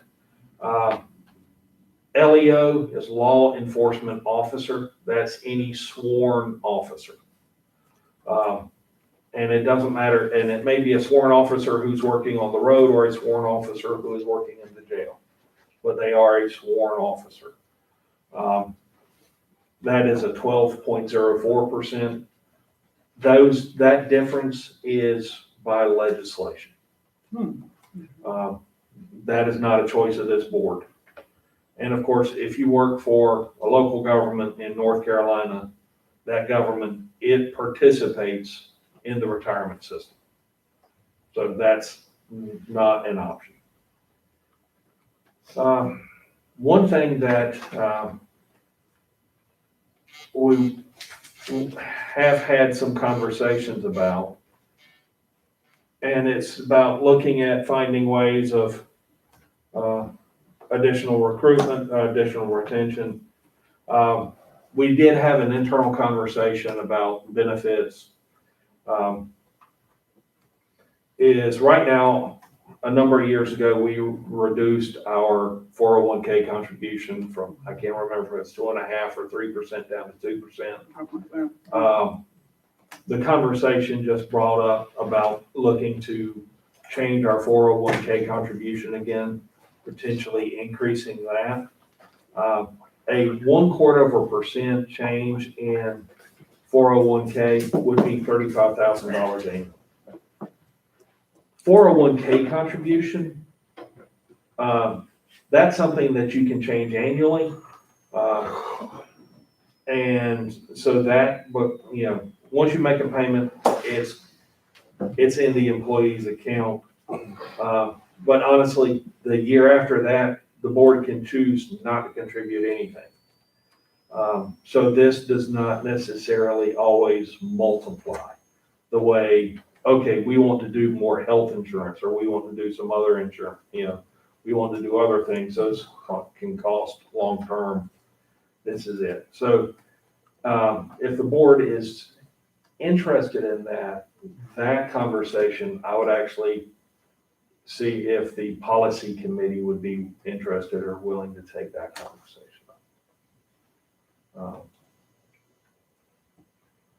Well, that's one way to, Okay.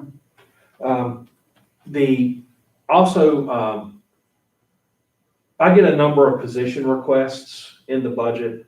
It's a long one. A lot of those are step increases or reclasses because they qualify for a different position. They're getting a certificate. We know they're going to get a certification next year, and policy dictates they get a step increase, or the policy says they'll be in a different position. Those I have, but don't present those because most of those are just policy driven. But these are the new position requests that we do have I think there was a request from the health department that we've not gotten the paperwork on yet. But the sheriff is requesting 2 additional jailers, 2 bailiffs. There's the request for a social worker 3, which I think the board has you've already approved. You've approved 1 now and 1 in next year's budget, I believe. And then also the position of their fraud examiner, looking at adding a position there. That would be designated for fraud. Yes. Oh, okay. So, When somebody gonna be leaving that or retiring?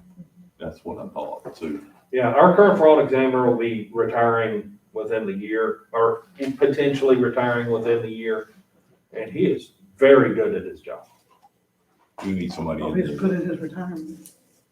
He's not put in his retirement, but But he'd be eligible he's within eligible. the year. And we know So it's that coming. position will become available in a year, and we're hiring someone to be trained to take his place, or? This would be someone we could actually go ahead and hire that could train under him. And then when he leaves, also go off and add a second. You'd add a second. So the goal is to eventually have 2, Yes. which we have needed for a long time. For the sheriff's positions, he asked for positions last year. How many did he get? I don't believe he got any positions don't last year. remember he got anything. Yeah. Do we, and that was my recollection, really. What, how about overtime? How much overtime is he paying? Because sometimes it's easier to fund a position than to pay overtime. Yeah, I can get that information for it. I think that would be beneficial. Hold on. I want to say it was well over $100,000 last year, but for the last budget, but I don't remember exactly the number on it. No, I promise you, I'm not gonna trust my. I've got it somewhere. I trust my memory on numbers a whole lot better than I do on names. Okay. Don't you have it, BJ Gibson? Well, I have that same issue, and I'm not half your age. so- And let me tell you, brother, it does not get better. Oh, man, give me something to look forward to. As of March 31st, so that would have been the last payroll. The sheriff's department has spent $81,692 in overtime. How much? 81,692. And that's for 3/4 of a year. Yes, it's for 8.5 months. Okay. Because with July, half is in this year, half is in last year. So Now, you're do talking, you have memory of that being more or less than 10 years ago with Gibson? Well, you wouldn't even have that information. That's not something you had to mhm. concern yourself with. That is not as high as it has been in the past. And that's a lot. It is a lot. But that's probably not what I kind of thought it might be more than that. I don't, Well, I had you a said number 120 in my 86,000? head, but I That's don't. Well, that's what that's kind of equal to. Well, yeah. 81,692. It's almost 2 positions according to what. Well, and that's for 2/3 of a year. Yeah, so it's gonna be It's gonna be 120. 120,000. That would be 1.5 positions. 1.5 positions. Yeah, are these the salaries or is this the total cost? That's That's total cost. That can't be total cost. that's your salary. Yeah, that's salary, health insurance, or social security tax, everything, I assume. So not well, that may be, I guess.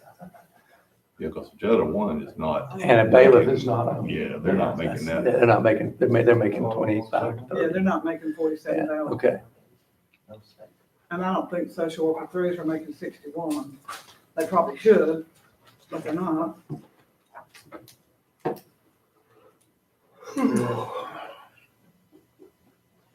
But even with that, the two DSS positions, the state pays how much of that? It depends on activity, 50% minimum.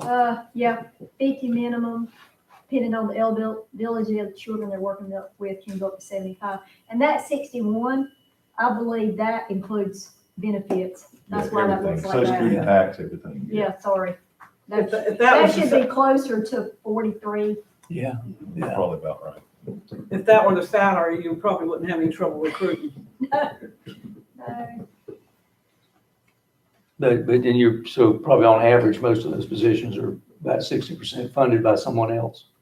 Yes, we get reimbursement for their salary.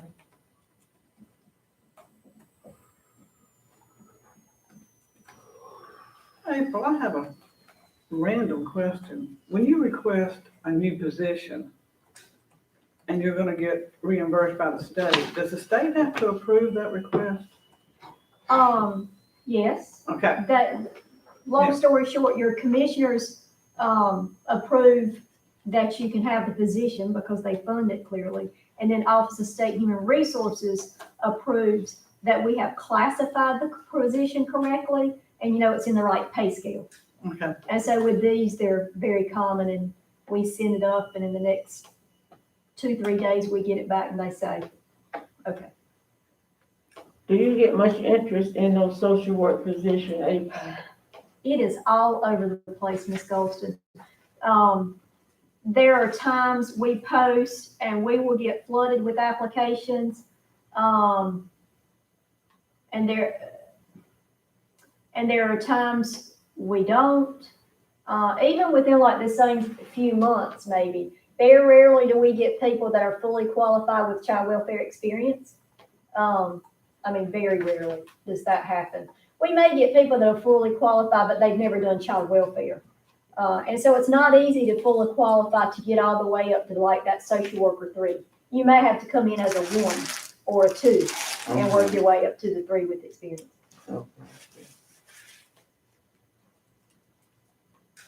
So technically, that 3 could be a current employee that you promote and then rehire that other position. If it's It lower. could be. Yeah. Occasionally, we have people in other parts of the building And that then have 4 permanent degrees. bump, but The then sheriff rehire. positions. And they pop I over know, there. Several Ralph requested them. Did he request them under the?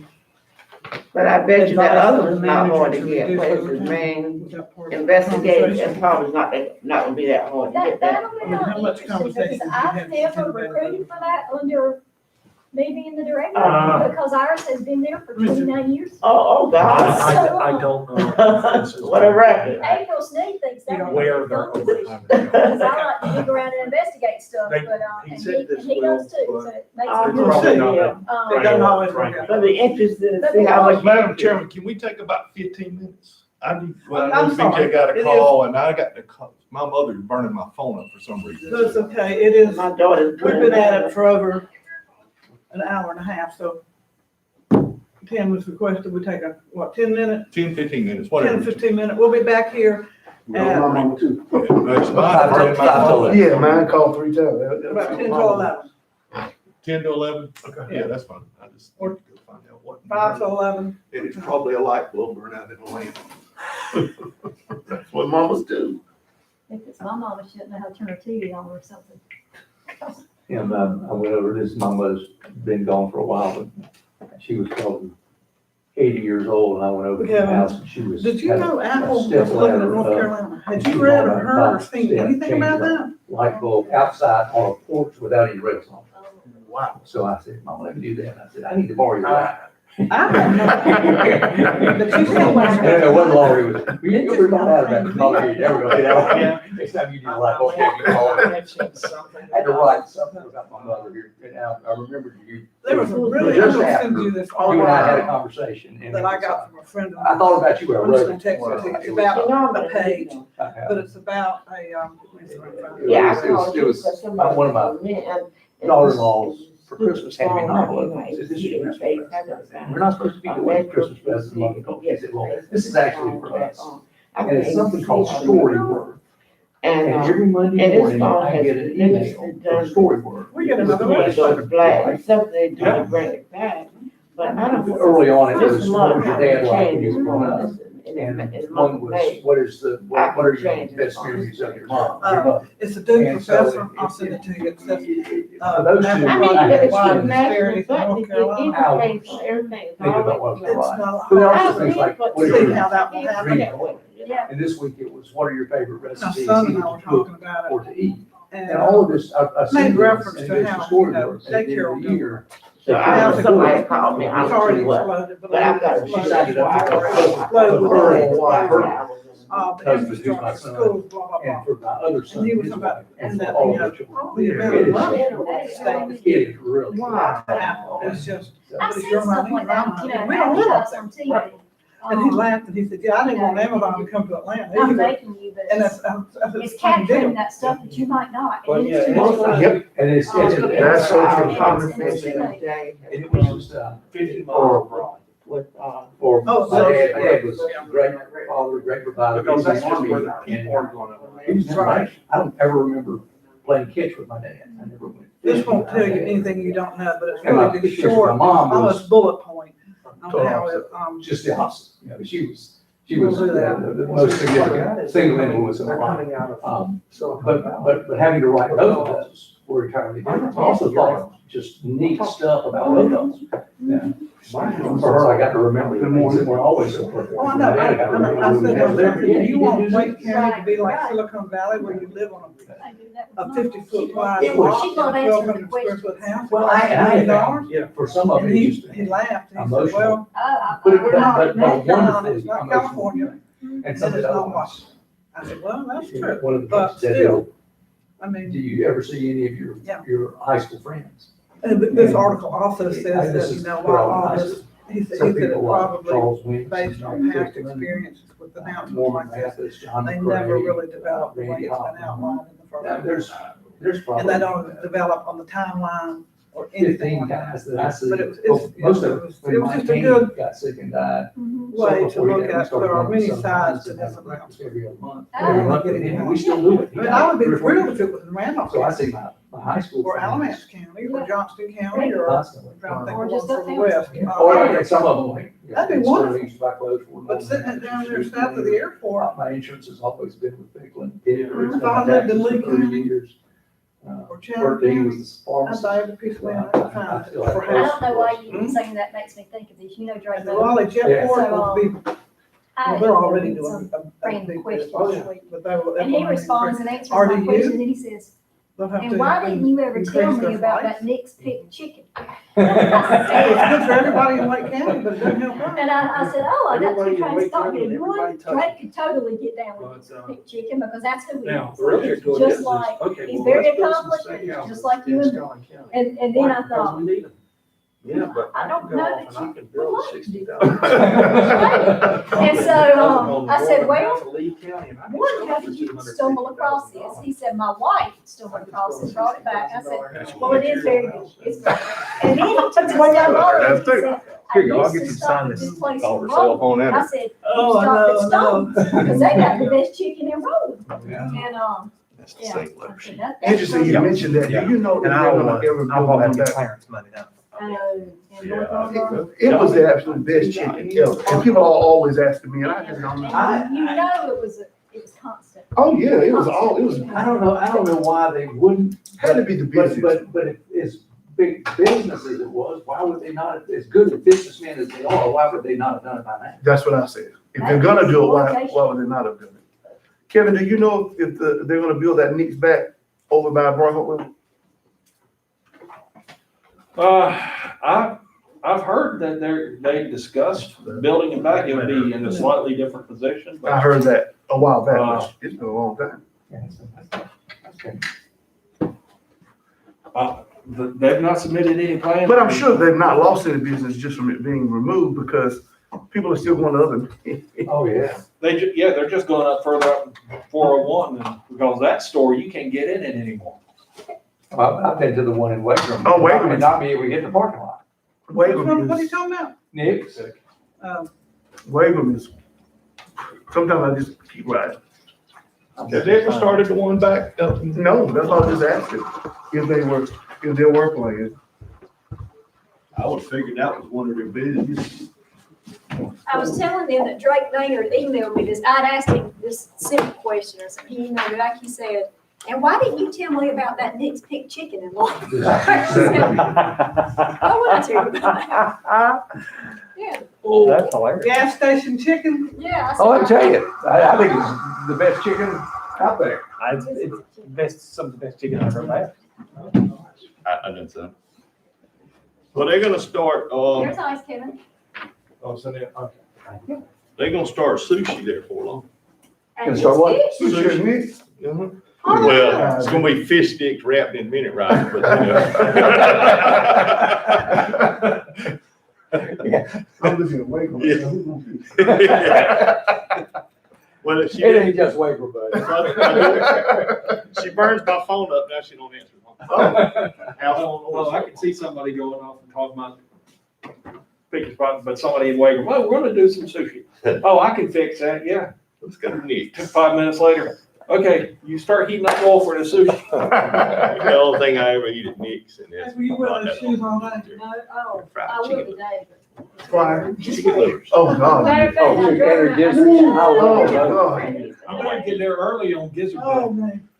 We Man, I can tear up them chicken. Came in, we're both trying to lose weight. This has been 3 or 4 years ago. And she came home one day and I had one of those boxes of chicken gizzards. And she said, "Where'd you get those?" I said, "You know where I got this." They said, "If you fill up on Wednesdays, you get chicken gizzards for free." Oh, really? Well, that was a whole lot better story. It went over better. It went over fine until I said it the next time, and she said, "I'm going down there." I said, "Well, maybe you shouldn't do that." The son in Germany who's married to the German girl, when they were living in our house back there, and their parents came over and, her mother. And we talked, I don't know what the whole discussion came up about chicken livers, but anyway, Hello, sir. she wanted some. Ooh, that woman Hello, would eat how are them you? 24 hours a day. She was tearing chicken livers. Hey, good. We're glad to have you, sir. Well, I'm glad to be here. I just got Everything go okay today? well, I won't know that to do blood work, so that's we'll call you. If it's bad, if it's good, we won't. Yeah. But either way, we'll make you wait. That's all right. How's it going? Wonderful. We decided to wait till you got here to start. So Well, I'm sorry to hold y'all up. We can get started. I am here, right? Yeah. No, we took a break. I had to call my mother and that's one extra phone. You watch, about the time we sit down. they'll start ringing. Doctor went off and gave me grief one time. I didn't mean to, when they're in their office, they called and left a message. Got your blood work back, we need you to call. My wife checked the voicemail and by the time I got home at 6 o'clock, so, she was all wore out because she called and they wouldn't give her any Oh, information at that Been time. down that road. So I heard about that all night long, so I called the next day and, "Oh, we got your blood work back." And Everything's fine. it's normal. Oh, after a sleepless night, right? Yeah, it's like, okay, well, what do I have to do so you can talk to my wife? Come down and sign the paper. I was gonna say, you have to sign the HIPAA form. Yeah. So sign that. Well, what do you want her to know? Everything. They told Dr. Long, Anything you're gonna tell me, tell her. That's right. told me, this has been a But month when or you so get to ago. sign that kind I had a tumor on my Well, spine. depends on who you put down as your contact It's about that information. bigger, and he showed me the x-ray, and he said, "You got a tumor." And I said, "Well, what am I gonna do?" He said, "Well, we gotta get you an MRI, or all this stuff quick." Well, my wife just lost it. And I said, "Ain't nothing to lose about it. I mean, it is what it is." But boy, she was upset. Anyway, I got the MRI, And when he got the MRI back, it's When gone. Wilson was diagnosed with cancer, I called the house. It was like 2 weeks. You have to have an appointment with the doctor It was for gone. Friday. And you But we got look the at that results for the trade MRI, we need for him to come in tomorrow. And The I only said, reason well, they did the okay, MRI was he's to not see in exactly town. where, Where- how it was Town. in Can there. you tell me, And, so I can give him some send me wherever they information? want No. to send me. But that's gone. I said, well, here's his cell phone number, call him, and you can tell him directly. Okay. And they still wouldn't tell him on the phone, while they wanted him to come in earlier for the appointment. So he still had to wait until he got there, and then they told him. So. Of course, because I did not have enough definitive information to, It's still hot. and you don't tell somebody. It's that. still working. It's still stuck. I'm gonna see if I can find It ain't sweating hot, but it's, But you could tell from the tone of voice, Kevin. Yeah. I mean, I really could, because I could I need you just standing up, sense that I don't know why I'm sitting back down here for. they didn't, but they weren't gonna say, oh, they lost your MRI, and we have to do it again. Yeah, come by, we need I'm to back see. up. Yeah, come back and we gotta do it one more time, or the lab lost your blood. Circulation. Yeah. Well, and that's why I said to my wife, as much as anything, well, why are they calling me blood? To move around. I told her you got to smell yeah, so they got all that. They didn't have to come and look at that. They didn't have to. For whatever reason, because they know we're not having to do that. Yeah, I didn't mind signing the paper. Well, they did. It's a budget. On Louisville first, they went and looked at that, or sent somebody from locally or whatever to look at it, but she was coming back. Well, I mean, you. Bust them. Yeah, we just said When the the same sun thing. goes Just want to down, stay you in might motion. get swallowed. But You we're. can catch 5, 6. All right. Something really wrong with you. Oh, Lord, John, you cold in here. There's something definite, man. Yeah, I'm comfortable. And then it has, It's and how then you they have to came wait on the in. results and they have. You know, you came in from. I hope so. I hope so too, John. I really do. Yeah. Cause it's hot to me. I did not. There was a reason we weren't allowed there. Okay, I was gonna say, that's a. That, And I had a feeling now. Oh, You know, Oh, the thank issue you. is, You know, how She to- was what I trying to get me understand, the phone the and same send the people flashlight that off. is You know, thank you. there's only. that would kill your battery. I believe it, but it's so handy. I got so I use it all the time. Well, yeah, I use it a lot. Yes. That is true. But it still comes up. Yes, because you can go back and watch it on, or you. I did. Yeah. And so, you know, I told him that night, 'cause I had to watch people in, and he said. 'cause I Is told that better? Is he out? I knew he wasn't at our last meeting, but I didn't know. him. He is better. He had, he just had I think a follow-up doctor's appointment. What, I didn't know he been sick. what was going on with it? I believe an issue with his eye. Yeah, I think it was his other eye that was. I didn't know any of that. I hadn't seen him. I saw Stephanie, we had a special JCPC meeting, and she was in that she was kind of telling, but I understand. the gist of it is, it was his eye. No problem. And when I first heard he was out and gonna miss a meeting, I thought, okay, well, okay, yes, coach. No, it wasn't.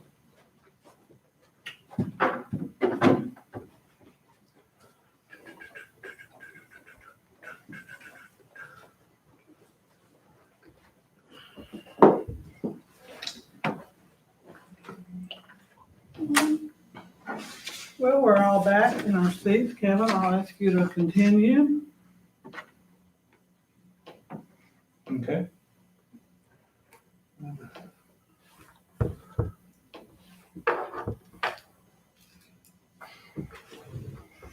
Okay. Oh, and HR did say that there are people each year who go off and switch from the PPO to the high deductible plan. So. And some of that is eventually they wind up doing the math and figuring out if it's better off. The other thing that we're looking to do, we've been doing salary studies internally for the last several years. Going back just the last 4, in 2017, we did a significant update to our an adjustment to deputies, 18 jailers, 19 our social workers. That's not everybody in DSS, but just the social workers. And then in 20, we did telecommunicators. We did hire an outside group, the MAPS group. They do statewide salary studies. But we had them do a salary study for our maintenance department and library for this fiscal year. They did that last year and we implemented it. And what we're looking to do is we want to do a salary study for everyone. Now, we're not going to do a salary study for all county employees at one time because that's going to be, there's no way of funding that. What we're looking to do is basically coming up with a 3-year plan to do a salary study for county inputs, for all county positions. Breaking it out so that we can hopefully make it a lot more manageable. With this, what we want to do is actually take this and get the board support in doing this, and also sit down with the policy committee and sit down and kind of go into a little bit more detail on this is what we want to do. With this,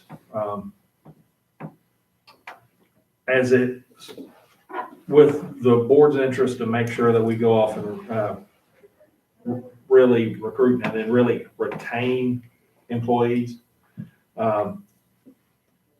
Our best position for supervisors is, our best recruitment tool for supervisors is generally going to be internal.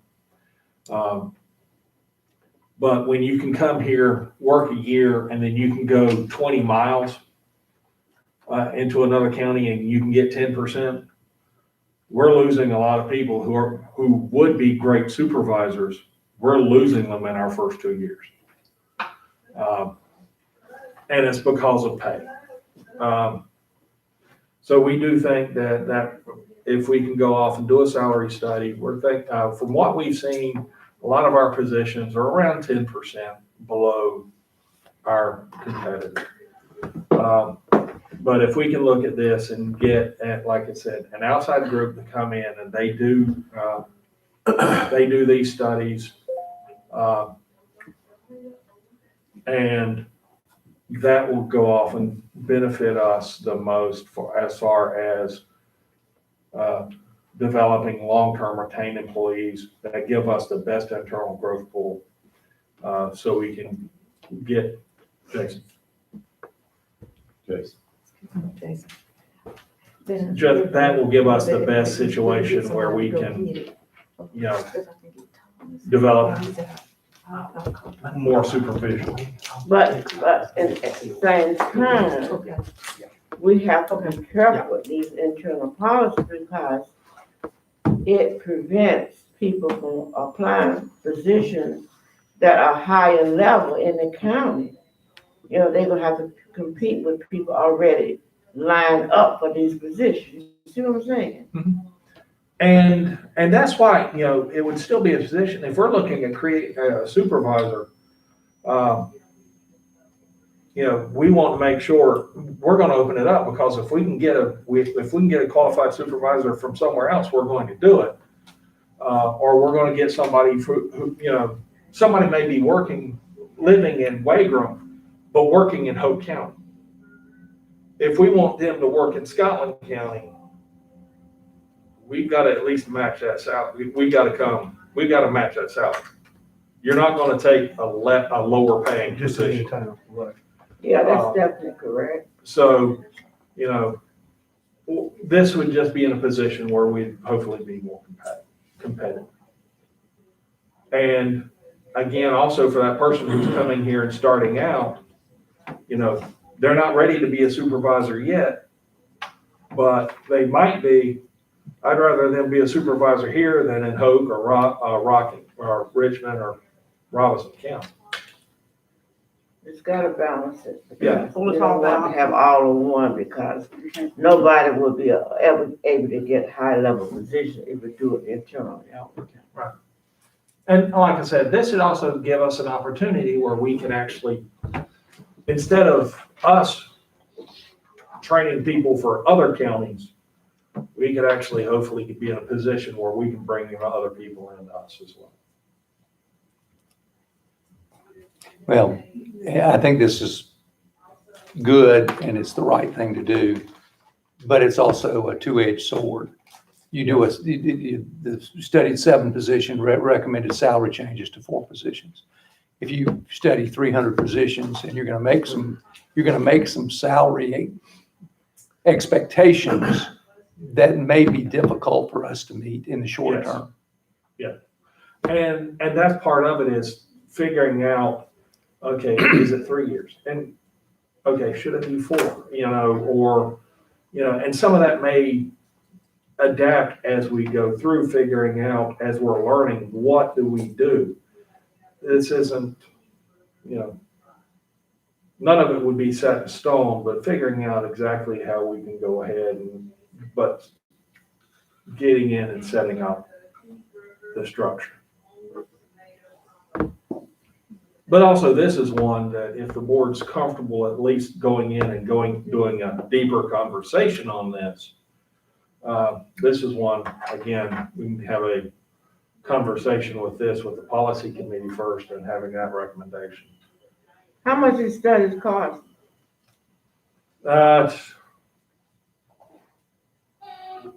I don't remember right off what this salary study would cost.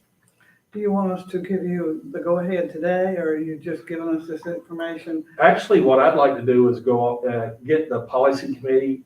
You're scheduled to meet in June, but I'd ask that the policy committee meet in May before the board retreat and have a deeper conversation there, and then bring that back to the full board at the May retreat. Okay. And what you want them to meet on now? Have them sit down and meet and to discuss salary study. Okay, salary.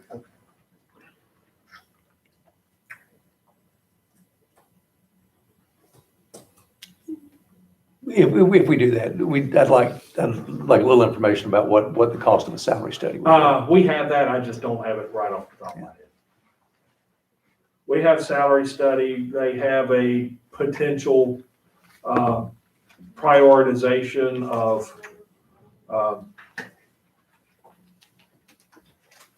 positions over a 3-year period. But they have a lot, Susan and Lori have put a lot of time and effort in this. But I figure getting a time where they can sit down and meet with the policy committee would be beneficial. But we also, when we're doing all this, we got to think and keep in mind the taxpayer. Yes, The more money we increase the salary, less chance we have of reducing the tax rate. right. Because you have that issue. How much money also are you spending?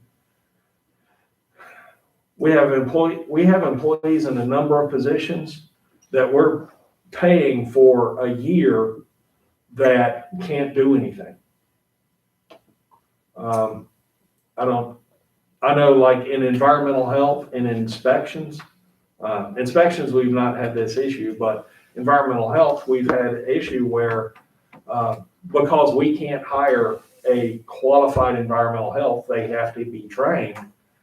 And the process they go through, basically for the first year of their job, they get to carry our inspectors' clipboard while they're going through training, because they can't do anything other than observe. I want to say this. I totally support what you're talking about there, because if we're going to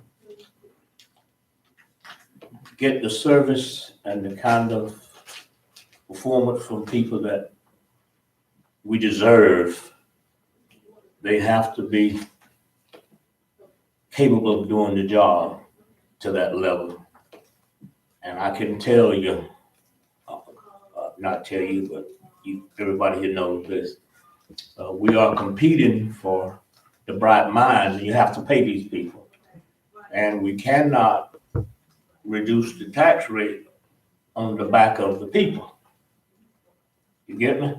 We cannot reduce taxes going forward by not upgrading salaries.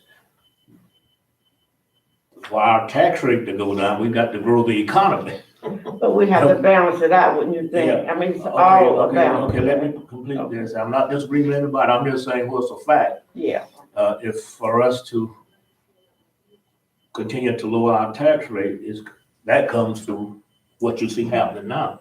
We are growing a little, and that's how we can take it down. But we do have to pay people, because I know how hard it's been to get certain people that in Scotland County that have to be state certified. That's even a problem for city and the county, our police force. They have a problem retaining certified people. So that is a problem, and I want to commend Kevin for having it in for discussion now, because we have to address this. Yeah, because especially those first 4 positions, those are state certified positions. Yeah. But sometimes it's cheaper to pay 10% more to keep from paying that 12% to training, or to replace it, the revolving door. So Yeah. And it's hard. It's not easy. I It's agree a with balance. that, It's and we got to yeah. keep in mind the whole thing. But just, we have to face it now and then.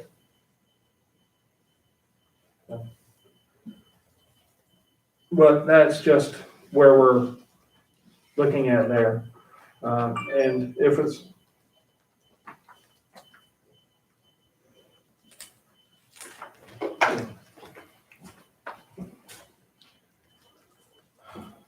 I was gonna say, I'm moving a lot faster than I was really talking about than expecting. But so with this, what we're looking at doing is, I would ask the policy committee meetings, we can set a date in May, the first half of May, sit down and discuss, if you want to consider looking at 401k contributions. For 401k contributions, my goal would not be to ask, do you want to change it for next year? My goal would be to ask you, what do you think the contribution rate should be in 5 years from now? Oh, okay. Because if you give me a 5-year goal, I can work towards that. And then also sitting down with the salary study. Okay, on the 401k, I'm gonna go ahead and ask that when we meet to talk about that we have the number of employees who participate, Mhm. and maybe the last 15-year history of what the 401 county contribution has been. Okay. Because I know it's done this and this and this, and then it went to nothing, and now it's beginning to go back up. So I'd like to see that history of where it's been. And because I know it's a personal choice, but I don't think that we have as many participating in the 401k that could benefit from it completely. And I'm wondering if we can work on that, encouraging, like I said, it's personal choice, I understand that. But I don't know if they don't fully understand the benefit to them or just what the issues are. So I'd like to look at the whole picture. Okay. now, the policy committee is still working on, what we discussed a month ago about personnel. Are Yes. y'all still involved with that, Carol?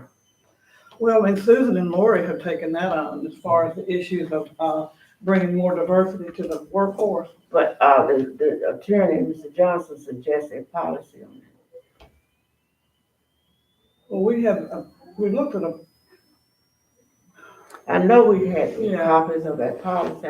I can't remember exactly what we said, but we can ask, we can look at the diversity policy and see what it says and see if it needs to be amended or improved in any way. But we want to be careful in how we do that so that we're not violating creating a laws. bigger problem than we already have. Sometimes policies will do that to you if you're not careful, but we can take a look at it. Okay, because he did suggest it, Yeah. that's all, several times, so, Okay. if y'all would take a look at it. And that is gonna be one of the things,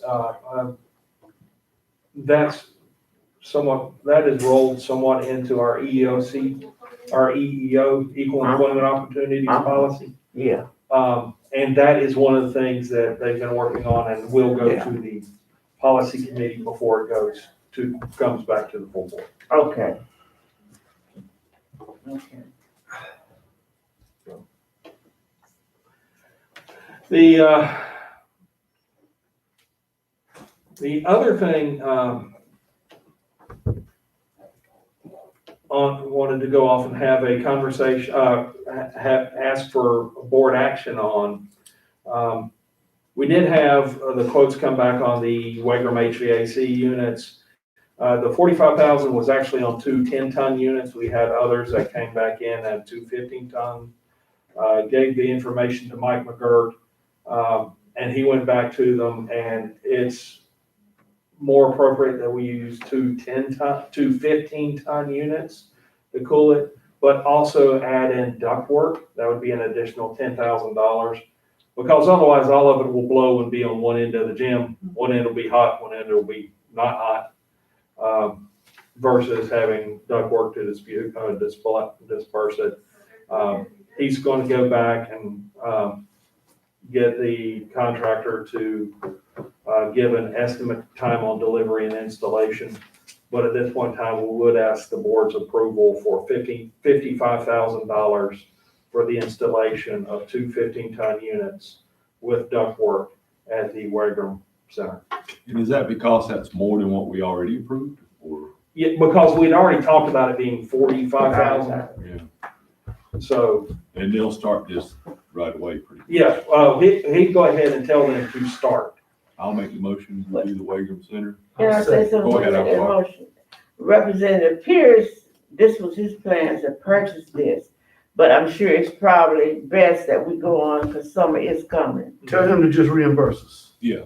Well, Because- whatever, because he told me and he told Kevin, I think he has communicated with us that this was his plan to pay for this. Well, at best, they get their budget done in July. Well, it's too late for this year by the time we install it, air conditioned. Yeah, and So, I mean, if we can still say this was his, but we just kind of fronted the money, if you will. we make a big deal about when we get the reimbursement. Yeah. So that he can get the credit for it. I understand that. If he wants the credit. But if we that's wait fine. on the state budget, that might be October. But we need to, Yeah, so I'll continue. I'll make the motion to go Yeah. ahead for the $55,000, two 15-ton units and ductwork installed at Wagram Rec Center. Second.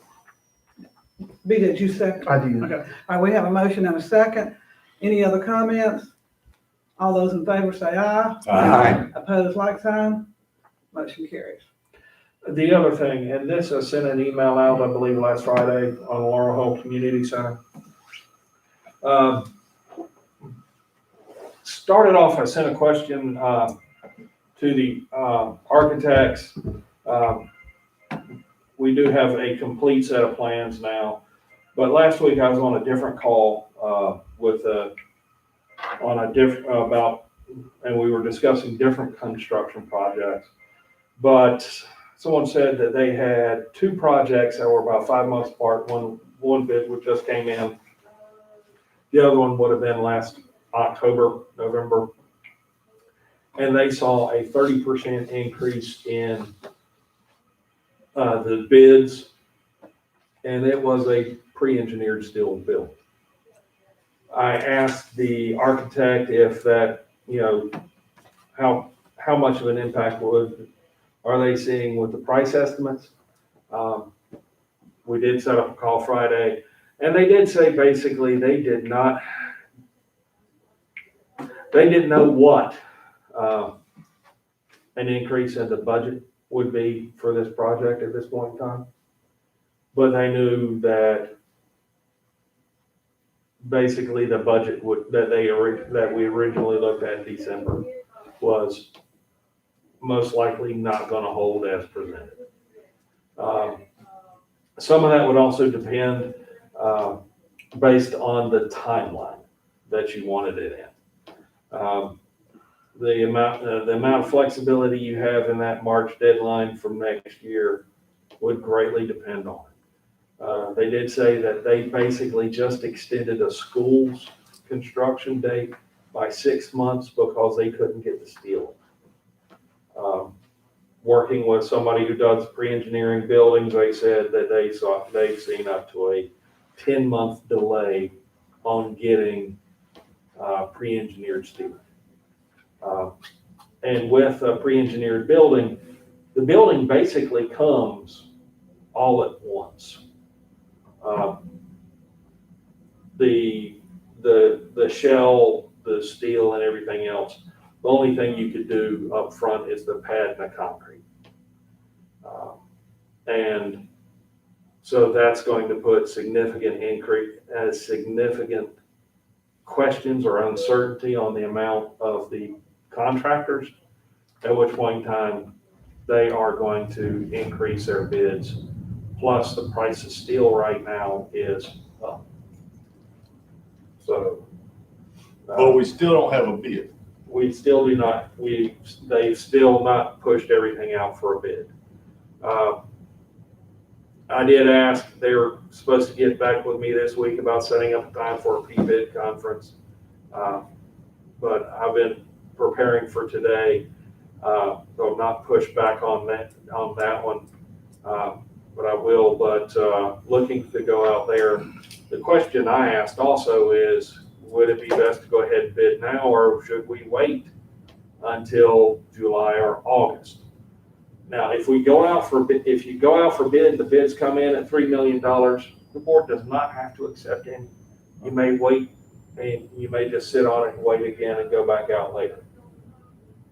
But right now, basically the $2.4 million bid is probably not going to, But that budget is not going to hold. This could possibly be one of those situations, some of that money is qualified under because the cost has gone up due to the factors in the COVID related, that kind of thing, and it could be, we don't know that, but it could be considered that. We gotta be And creative. I think we gotta get bids first, before we know where we're at.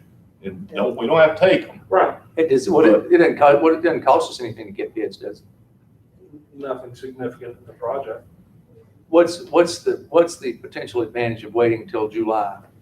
If you wait for a couple of months at that point in time, if steel production goes back in, construction times,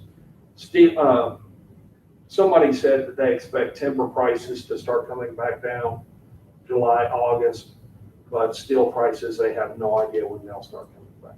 Yeah, I don't, that's a pretty wide open market, and I don't see that being this within a 2-month frame. Yeah. It's gonna be, what I've heard on lumber's the end of next year, maybe, but people are used to paying X amount, prices don't usually come down, right? Yeah. So, and the same thing with the steel production. I don't see that between May and July that there's gonna be much change in that. So let's get it out there, find out what they say. They can call the steel people and say, how long is it gonna take you to do this? Then we'll know. We'll know. Because we're not moving forward on this. We're never gonna hear the end of it. You know what I mean? So, I'm not committing to anything, but we ain't gonna know until we get a bid. But we have to remember, I'm sure that production had to come up after this pandemic. Right. Shut down, people weren't working as well, so we can expect the markets to be, to me, lower. But I think there's a lot of work that they can do in between that time, as far as the pad and the conduit, and the big thing is the septic system. The outside, whatever needs to be done. So I think there's a lot of work that can be done in between that time. To keep the project moving. To keep it moving. Yeah. And I can tell you, I couldn't believe that I bought two befores, and I gave the lady money. And the price had doubled. I know. So I told It's her, terrible. you figured it wrong. She said, no, it went from $3 to $6 and some change. Yeah, It doubled. It you does. hear tales everywhere you go about the cost. 1 3/4 inch sheet of plywood treated was $98. You kidding? Their lumber's being stolen off of home sites down to the beach. Oh, really? Absolutely. Just, I mean, in Lumber's droves. become the new copper. Okay. So, that's where we are. So, we'll still look to go ahead and just go out for bids, get that information back as soon as we can. And, as the other thing is at each of your locations, there should be a request from partners in ministry. It's their capital campaign project. They're looking at expanding their current site in East Laurinburg. It is a $3 million project for, and this is their statement, it's a $3 million project. They are asking about a 15% contribution from the county, I think 475,000, from the county towards that project. 450. 450. I told them I would provide this information to you today, and if you would like, I can have them come to and actually present to the board.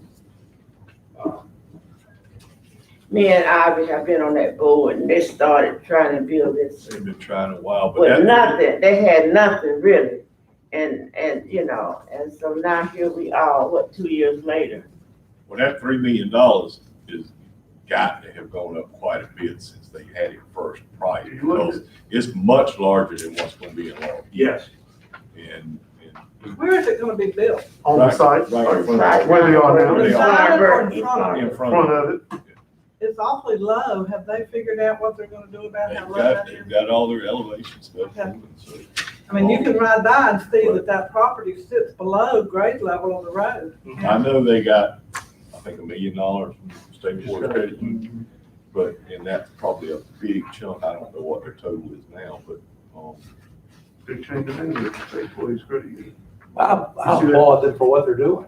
they changed the name of it. I do too, but they, to make this decision that you want to do this, and in the beginning, they had absolutely nothing, basically. How do we normally handle requests like this? Because, I mean, I love what they're doing too, but I just feel then other groups come, how do you kind of handle that process? Most of the time, we don't get many large requests like this. But most of the time most of the time, we very politely tell them no. I think we treat each request individually. Well, if they're talking about $450,000 in this, that might be the difference between us building and not building on it. And I'm not saying no to it, I'm just. But who would they serve though? Would they Well, I serve a different, more of a different population? It would Partners in ministry? Mhm. Oh, yeah, they're serving. I know what they do now. I've been on that board. I was on that board. I'm saying, you saying that maybe the difference between our building and recreation center, that's what you're saying, and Well, Lawrence. no, No, ours he's talking would be about- much smaller than what theirs is gonna be, and that Yeah. $3 million price tag they got, I think, was 2 or 3 years ago. Be up. It's gonna be up Mhm. much more, That 3 million won't hold. not for what, if they stay with what they've got. This is to me, a little different question, but we've got the Alice Johnson property, and I know there are some people who have expressed an interest in doing something with that property. And I believe that's still true. I don't know. I heard from that guy he's got the center in Rocky. I can assure you, there are groups interested. And I've had at least 5 conversations. well, and not BJ and Betty and I had a conversation, kind of disjointed on phone, about our conversation with the liaison committee, and that there's a need for facilities in that part of the city of Laurinburg and that part of the county. And I think this is a great effort. And it may be cheaper for us to put $450,000 of partners in ministry and say we've done what we need to toward a recreation facility in that part of town. I don't know that that's what we ought to do. I think there ought to be a more complete conversation about what needs to happen and who wants to be involved, whether the city would get involved in this, whether the school system would get involved in this. I agree, but I just think it's kind of a separate deal. You think I this don't would? see it as the same as a community center, Okay. if that makes sense, because theirs is program focused. Right. That's why I asked them who they clientele, who they serve. A certain population that they're serving, not as our facilities are generally, like the Laurel Community Center or Waco, that's open to the community. This is more Control. program driven. More students. Well, I think it's open to the community, but it's more Program focused. driven. Program, yeah. So it's something, I mean, I understand your point though. Yeah. I mean, this is probably easier way out, but. I think that But it's not a good way out if it doesn't satisfy the need. The need, right. it almost sounds like we're talking like we're bigger than we really are. I mean, we're a small county, 35,000 people, children 18 and under might be, come on, somebody real quick, tell me how many children we have under 18 in the county. 9,000. How many? About 5,000, 5,200. About 9. 9,000. And some of those, and that's 0 your, to 18. and that's Gotcha. birth to 5, those are not in school. So, I mean, if we have Laurel Hill, we have Wagram, we have the Morgan Recreation Complex, I think we need to look at the big picture. but what the question is, Well, let me, I'm sorry, don't finish. look at the big picture of what our overall goal is to meet the needs of all the various populations within the county and what we're serving and what we're serving them with.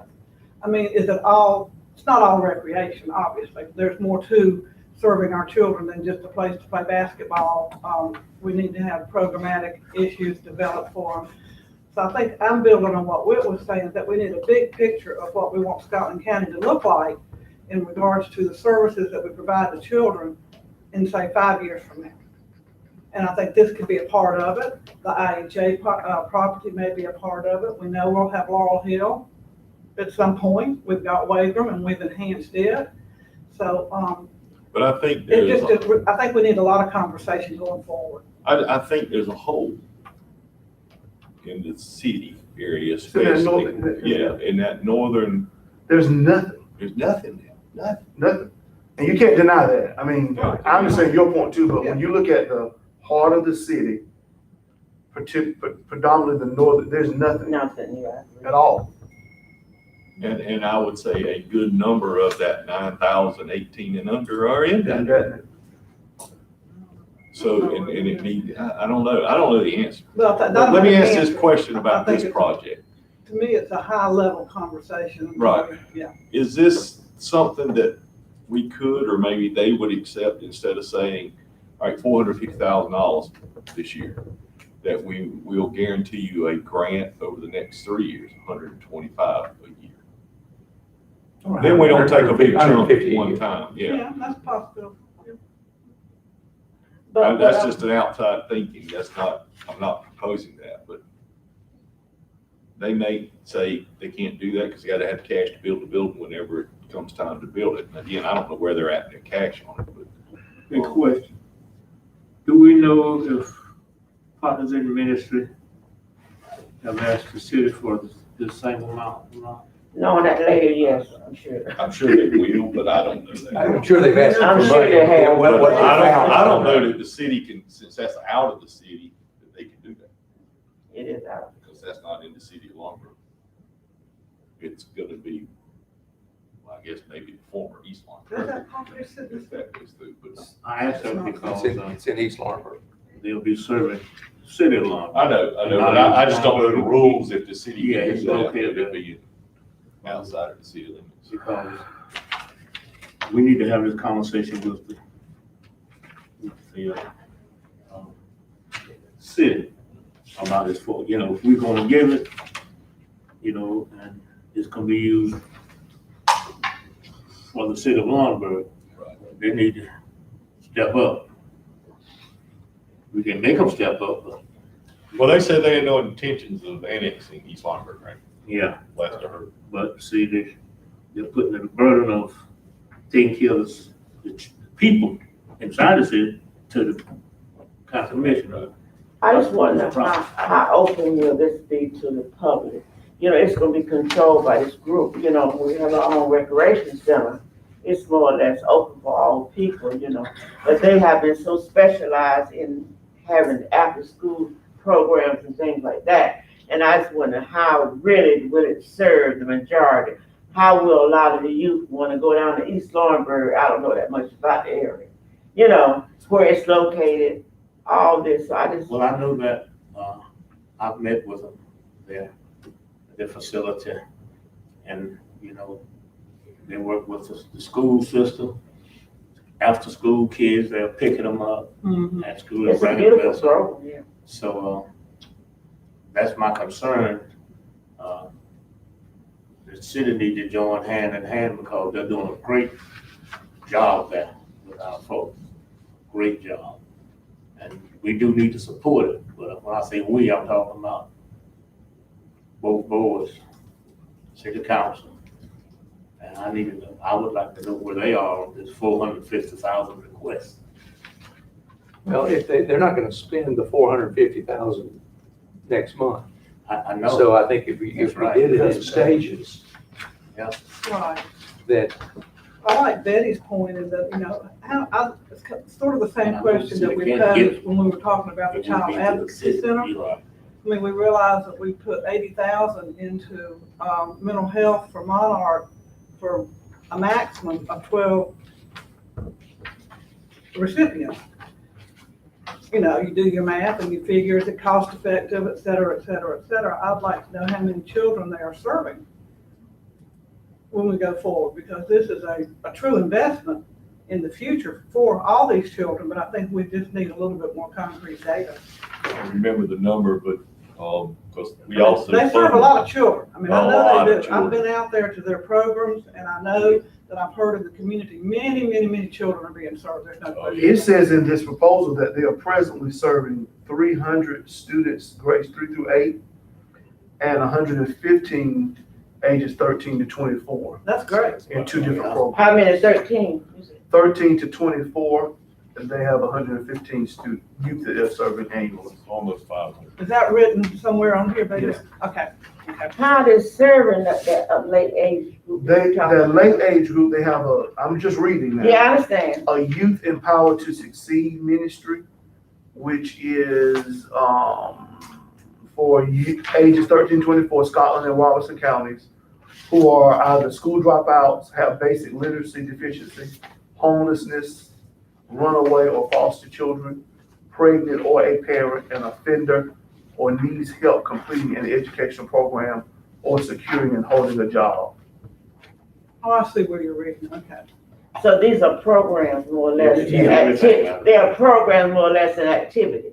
Right. Well, those are, yes. Yeah. Yes. And I guess that's my only concern. These are great programs, Yes. but the way that our facilities are set up with Laurel Hill and Wagram, I don't have to be in a program. I'm not saying that you shouldn't, but I don't have to be in a program to go to Wagram. That's my I can just concern. come off the street and wanna walk or wanna play basketball, and I wonder if I think we all say the same thing. I think that's a Yeah, I was legitimate saying question. that. They can probably answer that there may or may not be times of the day that it's open to the public. The public, yeah. It that's wouldn't what- be, I can tell you that, I've been out there. You're saying it would not be? I don't see it. I don't see it. I don't know how they. They're not It'll into be that recreation. increased staff. No, they're not. It's a They're- definite recreation Yeah, center. they're not Yes. into recreation. period. No, you're right. I agree. We do fund some of their programs with JCPC. Yeah. I don't remember the number this year, you might, but, it's not chicken scratch. No. Quite a bit. And they have other, especially the younger age group, those are grant funded programs. They are. They are. Major. Have we ever made any contributions to them? I don't think so. We have not made contributions. We have had flow through money through JCPC. JCPC money, that we matched 15% or whatever it is, but, Because they have made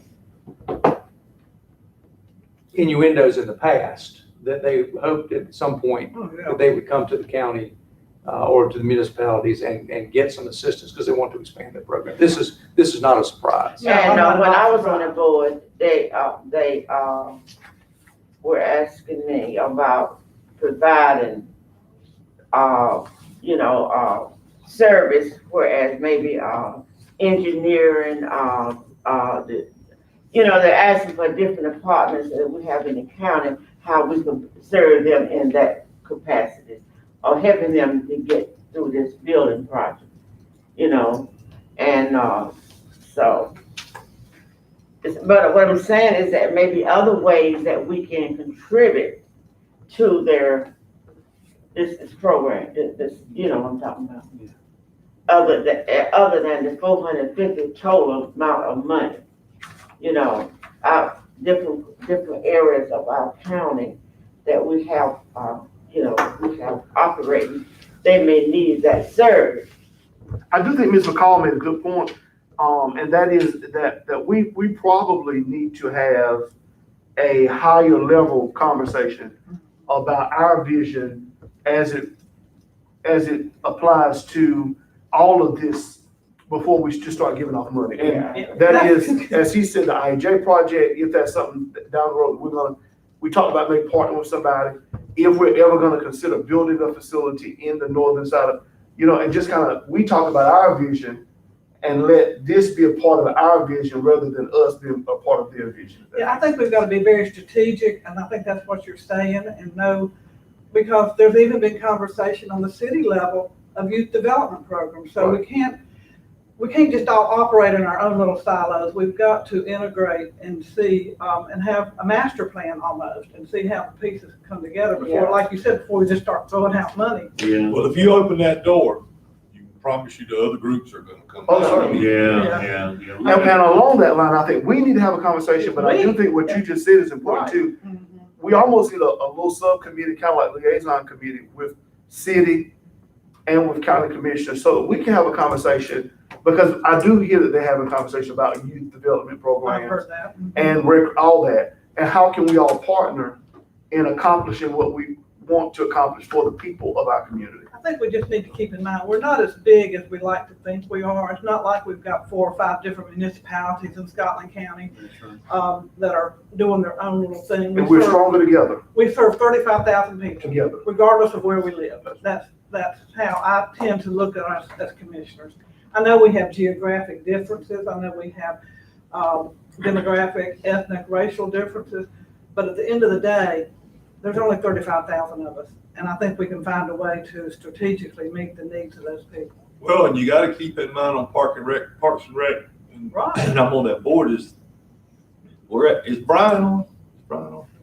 He may can tell you the numbers, but we're having trouble this year getting anybody, on youth baseball. Now, T-ball is like 12 teams, but once you get up into the team baseball, the last discussion we had, we don't have enough to even have a league.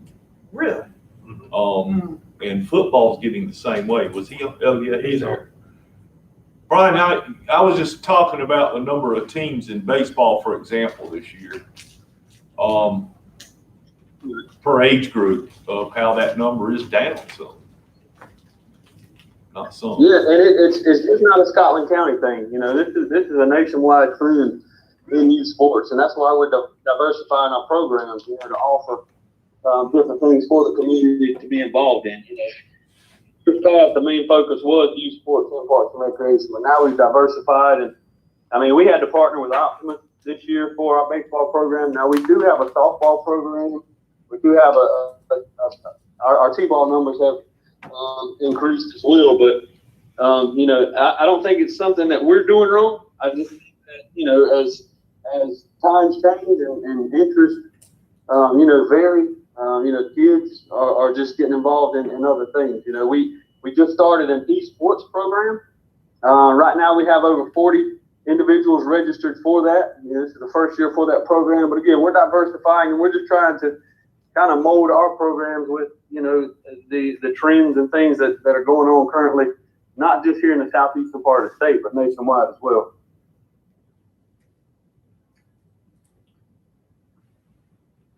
So maybe this is also something that the recreation committee can address. Also, I like what you're saying about youth, you know, talking about, you know, programs, so how do we involve, getting youth involved in the county. But this could be also a part of recreation conversation. What are the real needs of Laurinburg? How will this new center down in East Laurinburg play a part if we tell the people in Lawrenceburg here, we're not gonna build your recreation center, now you're gonna have to go to East Lawrenceburg, how will this be taken by the people of Scotland County? You know what I mean? Y'all built a nice facility in our hill and in Wagram, and now you tell us where to go. You see what I'm saying? Not saying that facility would be less than any other. I think it's the idea that you putting us on something else when we didn't get our own recreation. Again, that's strategic, I know. It's- master, and it's a conversation you and I had the other day, that, I mean, we just have to have that conversation. It's not easy stuff, though. Oh, no. What we're trying to do is pretty hard stuff, and I think we just need to accept that and go forward, but be real smart about how we do it. Because Betty made a good point. I mean, I really thought there would be more noise about the Laurel Hill Community Center from people in Laurinburg than there has been, or either I'm not hearing it, I'll put it that way. Well, let me tell you this, Ms. McCall, I hear it, Or do you? but from the people that I hear it from, don't want to be too vocal because they don't want it to appear that they're not happy for Laurel Hill. Yeah, so. You know what I'm saying? They don't want to say, you're giving Laurel Hill, but not us, because then now that creates tension. But what you also hear, I think, is you've done this for Laurel Hill. So what about us? Let us be next. Let us be next. And I think that's the right conversation. That's a fine conversation, but I go back to the fact that if I went out here and got in my car that's parked right out here on Peden Street and went out to church and took a left and went to Laurel Hill, I could be at the new Laurel Hill Community Center in 7 minutes. And then somebody's saying, well, why do I have to go down to East Laurinburg if I live in Laurinburg? That's probably 3 minutes. So we've got to, we need to think about the way we envision our community and take down the fences, because we're all pretty close together when you get right down to it, because we are small. But I think that we just need, like we've been saying for the last 15 minutes, a really good high-level conversation. I think talking with the city about what their long-range plans are, seeing what Parks and Rec has in their master plan, those conversations are gonna have to take place before we start, as you said, tossing out money. Yeah. I think somebody needs to take it on as their role I know, to get it started and I don't know who that person with group is. either and include Scotland County, include recreation, including schools, Mhm. including the city of Laurinburg, maybe including the healthcare system, and have this conversation and come up with some ideas of how they want to move forward. I agree. So what are we gonna do? It's before and after we decide on $450,000. That's almost $500,000. I think it needs to be before. I think we need to have that conversation before. I do too. Is there a timeline, like I said, we just got this, does part of the ministry have a timeline as to when they want? I don't see anything. I didn't see one, and I read it very quickly. I read it very quickly. They've been trying to build this for at least 3 years, I know, because I was on the board there. And we all know, from a political standpoint, if the commissioners were to commit to $400,000 For the fifth. before we commit to doing something in Laurinburg, you may not want to run for it. Okay. You're gonna use lumber and not to play ball. That's the real word. That's That's the real word, that's right. That's why I said this conversation needs to start before we make any commitment. Yeah. Absolutely. Well, Can we add it to our agenda for Monday just to create a plan or start a plan? Or is our agenda already too long? Yeah, because we're spending $2 million plus in Laurel Hill, and not gonna go to East Laurinburg. For $500,000. well, I mean, you know, I don't want to say I started that conversation, but you were there that first day that we went out to IAJ. I was there and you were there. City was there. This was before that one, and there were a lot of wheels turning in people's head, but of course it never did just grab on and go. But I still don't want to let that go. I mean, if somebody else ain't going to get it, that can take it up, you know. And I know there's other groups because I've heard the same 5 or 6 different ones, but that's just sitting there, right in the location it needs to be. It is. But when is the school gonna make a decision about that? Is it up for We made bid? that decision not to take it back. it We is, it came to us as first right of refusal. Yeah, I know, but they got it now, but They got it now. when are they gonna make the decision on that? it Well, they were goes, waiting on North. North Lombard sells tomorrow. They're closing on North Lombard tomorrow. Okay. And IEJ will be next on the chopping board. Do we need to talk to the Board of Education? Do we need to reconsider that? Tell I them, think we right? do. I think We're we sitting do. on a gold mine over there, we're walking away from it. We'll give it to somebody else. And I'm telling There's you, 100 things you could do with that. there's Yeah. a lot. Yeah, And our constituents want us to save that building and yeah, utilize it. they'll be hacked. Yeah, but if we took the building, and this is the comment I made that night, is that even if we take it or don't take it, the resolution to that property needs to be greater than just Scotland County. It's gonna take. But I think Oh, the well, that's city why, shows some interest in partnering with us. Now, Somebody can be taken down. I think, again, that conversation we need to have with us, some city council members, the hospitals foundation, the school board. I think we all need to sit down and have a conversation about that project and us all partnering together to do it. I think it's doable. I do. I do too. Do you think it's necessary for us to take ownership of that property in order for that to happen? I do. You may be right. Now, Do you think that will? the school system Well, I didn't has done think it all this work, and now 3 we're gonna months come ago. back and say, no, leave that alone, give it back to Well, us. They've that's not the done good thing anything about to that those- building is that They've building, not done anything. that It's just building. sitting there. I thought that, now it's in their hands, I thought they would be doing the, They've not done a thing with it. I mean, they'll make They haven't put decisions it up about for the sale or kids and all anything. It that. had done, none of that started. All that is about, the bid company would not bid IEJ out until North Lombard sold. Okay, So it'll close Thursday, then they'll start IEJ, and then when IEJ closes, they'll start with South Scotland. So the timing is almost like, We need to get with them immediately. we need to say, hold off, just give us a Well, little time. that building, I know it's an old building, but that building don't need anything done to it. It's already been done. But It is still, nice. I It mean, is it's a a nice nice. somebody say that's best, did you say it's best? But all of it done. But it's contaminated, it's held up, certainly. It's what? They've done that, a basement or something. Abatement. A basement, yeah, so it's, Well, that one building, that was the old shop. you can't touch it. Right, that That was, blue building out That there. was out because of asbestos. well, Take that that out. was the general Remember condition. that? Okay. But you don't. But the need that school building. itself is not in a bad condition. I mean, it was for school, but not. We could spend a few dollars on it and make it. I don't even think you'd have to spend a few dollars. I mean, I don't, technically, I but mean, you've got that whole building that's separate rooms, with Yeah. separate bathrooms and outside entrances, the things you could do with that stuff. just- And I may be speaking out of turn, but I will say, I think if something was done that was led off by us in that area, it would save us from having to build a community center like we do for Laurel Hill and Waco. I can guarantee you If we that. had to build something, it would be but much. then okay, I agree, that's probably very true. But whatever you take ownership of, it's not just a building. You've got to have staffing and you've got to have programs. And that is on the burden of the county if we take on that building. So, I mean, we can't just have that building and say, here, we own this building and we've done these improvements to it. But you've got to have staffing and program, and those are ongoing yearly costs that you'll build into your county budget. But you're gonna have that if you build a new. But you Right. remember now, we went down to Dillon and Right. won't know where to call. And then what, 2 or 3 people? in that whole- I just think it's a worthwhile conversation, not for today, Yeah. but I really do think that it's a that needs to happen soon. Yeah. But I do think it's a worthwhile conversation for all the, at least representatives from those parties to, I think we need to, because decide Monday, just to tell the school board, just hold off. They're not in a hurry to sell anyway, I mean, but just hold off, give us a little time. And then we try to set up a meeting with city, just so. I don't think they're gonna have people lined up to buy it I anyway. And let me say this, Carl, remember we went down to, Dillon County? And what they did with their center is put it under the, since the city building, they put city manager ran. Kevin still sitting in his office there.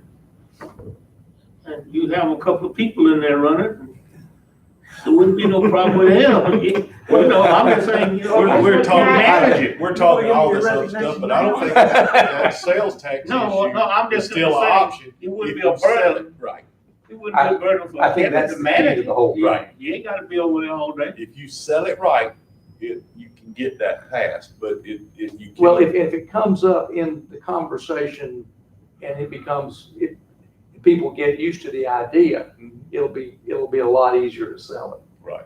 Right. You got a plan before you try, You can't just go out, because for a city building, if you go saying now, we gotta do this, it can happen, I told you that, but it's all about how it happens, and I'm gonna leave it. right, that's what I'm saying. It's all about the message. We spent a long time, talking about this before you came along. We spent a long time, so this conversation has been ongoing. What was that conversation? About IJ, I'm Okay. talking about IJ, and decision to give it back to the board, the school board. But I see what you're saying, and it's maybe a wonderful opportunity. This is what they've done in Richmond County. They have turned Leak Street in Roxana into some kind of centers that you would not even believe for the community. And that's the same guy that wants to do that one, right? Am I right? No. It's not? Want to do IJ? Yeah. No, he's different. Okay. So it's great But possibility. he had one in Richmond. He does have. And we know now within the next 3 to 5 years to build a building what time lunch is. is almost out of the conversation. It will cost so much. We can't build nothing new What'd he now. say? Yeah, we talking about delaying Well, all we'll finish building. this conversation, we're done. I thought about that too a lot of times. He was Unless the giving commissioners away have some other issues. opportunity.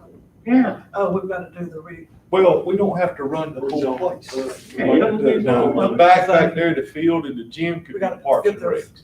This part of it here staggered, could be because we run got by five an people incubator that are by all- EDC.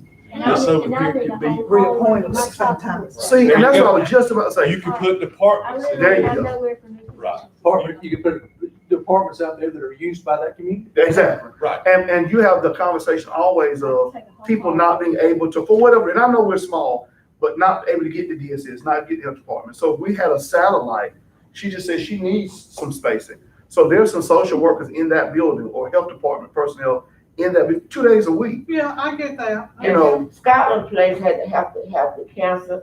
I went there, believe it or not, I went to exercise class, cancer, because somebody needed to use the building for a meeting. I think it was Calvin. Was that your meeting over there? Because Scotland Place last Tuesday. She didn't get to do no walking chair exercise. Yeah, that's what I needed. Okay, the rest of the training. It was like, Okay, I got it. We're now training people how to harass her.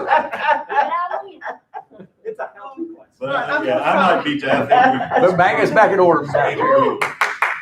Okay, this has been a robust, Budget. energetic, it was last time. and friendly, positive conversation. Good conversation. And that's fine. That's how, I think that we best govern with this kind of energy and passion, thinking about the present as well as the future. I think we've had our recreation update. I don't know that we've solved a single problem, but we do have one more item on the agenda.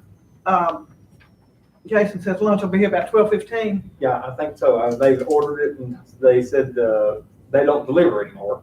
So, Thomas is gonna run up and get it for us. So, I think Glenn said if they could have it ready around 12, so. So, actually, we've got to, work on the planning and zoning board terms. What happened last meeting was we appointed and reappointed 5 people to planning and zoning, and they all have the same term. And they need to have staggered terms so that you're not reappointing 5 people every 3 years. That makes sense, because when I saw term, I thought you meant we changed the word. No. Okay, I got what you mean now. Yeah, there was 3 reappointments, Right, 2 right. new appointments. Now, the 2 new appointments were no problem. I'm with you now. Yeah. What word? It was the 3 reappointments. So do you have a recommendation for us on those? Well, yeah, because if, looking at the 3 that were reappointed, they were supposed to have been reappointed in 2016. 16? That's when their term ended, and then they would have been reappointed in 2020. So their term would then be ended in 2024. So to appoint them until 2024, I think that's the best.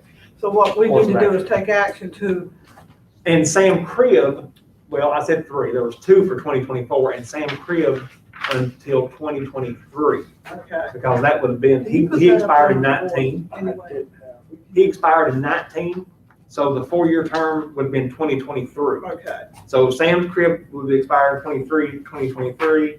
Okay, Jim so look, McMillan, so Cribb should expire in 2023, and and the other 2 are McMillan and Cleo Graham. and they would expire in 2024. Right.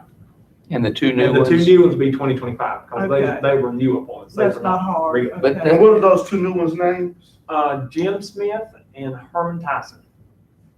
And it's a total of 5. Yeah. Yeah. Is that the total number of members on the board? No, Yes. there's 7. Who are the other two and when do they Brian expire? Gibson and, John McLean. And do they expire They in expire 22? next year. They expire next year. John McLean, and what's the Gibbs, Brian? Brian Gibson, who? Brian Gibson and John McLean. They'll They expire next year, 20. And everybody's terms are 3 years, 4 years. 4 years. Okay, I'm gonna repeat it one more time, just to be sure we got it straight. 2022, 2024, 20. Okay, so what I have is Sam Cribb expires in 2023, Jim McMillan and Cleo Graham in 2024, Herman Tyson and Jim Smith in 2024. John 25, McLean- 25. 25, I'm Yeah. sorry. Yeah, this is 2021. Yeah. Okay. And then John McLean and Brian Gibson, 2022. That's a pretty good stagger. Yeah. That's not bad. Yeah, because they would expire again in 2026. Okay. So I'm asking, but so we should take action on these staggered terms? Yeah, Okay. yeah, just approve that. Approve what I just said. Yeah. And then if you'll please communicate with each of these members of when their term ends. Yeah. And keep it on record. I've already done it with Jim Smith and Herman Tyson. Okay, all right. So it's Cribb 2023, McMillan Graham 2024, Tyson Smith 2025, McLean Gibson 2022. That is what's being asked to be approved.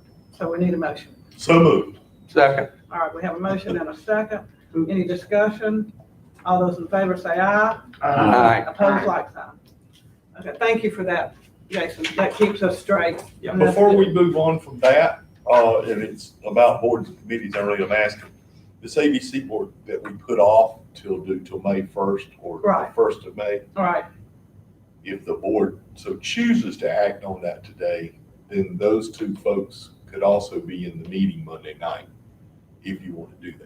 If there's only two that still. I've got a third application. Oh, okay, Yeah. well, then we may need to wait. we'll have to then. wait. Yeah. Okay. Yeah, that was gonna be in the agenda package. Okay, okay. So, I was just thinking that the meeting was Monday night. so at Monday night's meeting, we have 3 applications for the 2 seats on the ABC Right. board. Okay, Yes. all right. Okay, Ms. McCall, can I go back to the IAJ conversation and just ask, what do we decide? sure, of course we can. We got commissioner comments next, unless, if that's where you want to go, that's fine, sure. I just asked, what do we, I know we had a good conversation, but what, do we decide to talk about it again Monday? I thought we were gonna talk about it again Monday. I just want to make sure that's what we said. What you So they looking give on the us- agenda? A little time to kind of get Yeah, our I head. just want to make sure we didn't pass it in Pass it I don't out. think we have. and not add it to Monday's agenda. Let me put that in my notes here. Well, in Commissioner's comments part, Uh-huh. can I start? You may. Because it's the same conversation. Oh, okay, sure, go ahead. The liaison committee meets tomorrow, and part of our conversation with the of the group has been funding, and I think the 3 county commissioner members believe that we would like to reduce the allocation that the school system has requested. In the past, we've been able to negotiate that with the other members of the board. And in a previous conversation, it was brought up by Commissioner B.J. Gibson, that there were a lot of things that the county needed to do within the community to help its citizens. And in regard to youth, it had to do with after-school programs, it had to do with recreation. And that the hope would be that the funding that if we could reduce somehow the funding that we give to the school system, that some of those funds could be used to look after those other issues within the county. And that led us kind of to talk a little bit about the North Lawrenceburg situation in the whole thing. And our thought was that we need to get a group of people together. So I'm going to tell you that we are going to have this same conversation with the members of the liaison committee tomorrow. And our hope, I think, would be that somebody needs to take the lead in that somebody needs to say, this is a great idea. We need different entities to become involved and ask each of the parties that we think should be involved to come together on a certain date, a certain time, a certain place. I think it might be appropriate also, since we're talking to members of the school board, to say, if we need to do something to put the activity in regard to getting rid of ILS Johnson on hold until that group meets, we will have that conversation tomorrow as well. Right. And I'm saying that That's with, what we Yeah, do we invite any of you who are not on the liaison committee, if you have any comments or suggestions to us on how to do that. other than having to put it on hold after we meet Monday night, we'll know more. Well, they about had their, what we want to do. the whole night. No, it was Monday. We leave this month? We just got Monday meeting Monday night. Just Um, Monday. And this may be just a question, this is a question I have. Oh, it is Since the North 28th, Warrenburg was isn't it? sold Yeah. to a charter school, and I don't know if that's the exact, What'd you say? I didn't hear you. it was sold to a charter school out of Fayetteville. North Farmer. North Harburg, and that school holds about 300. How is, or what is our requirement? Where they gonna get them from? Or, well, they'll get them from within the schools. They're getting So- from our school system. What, how do we fund, do we cut our, you see where I'm Yeah. going with I see that? where you're Our going. $1,500 per child, basically, which is what we've Yeah. been given. How does that affect that? I mean, I know it comes out of schools' average daily Membership. membership. But do we fund the charter school, or is that just from federal and state? But my understanding is we filmed it the same way, is that We right? funded for the student, yeah, we funded. Been a student, y'all. My understanding is, because a charter school is still a public school. So basically, the charter school is funded by the school system at the same rate that they fund their per pupil. So basically, the school system will write a check to the charter school monthly based on their. Average Now, daily does the school system So it really actually don't write bother that? us. Does the school system actually write the check, or does the state write the check directly to the charter school? I think it's the school system. So the school system, the state gives the school system, or they have their pool of money, and if it's $2,000 a kid, They have to take it out of their pool of money to pay to that. Yes, the money follows the school. and so, and what we've always used in calculating our negotiation with them about reduction of money has been based on an ADM. So Average daily membership. that average daily membership that I think is still somewhere around 5,600. But now, do they count those kids at the charter school as part of their ADM?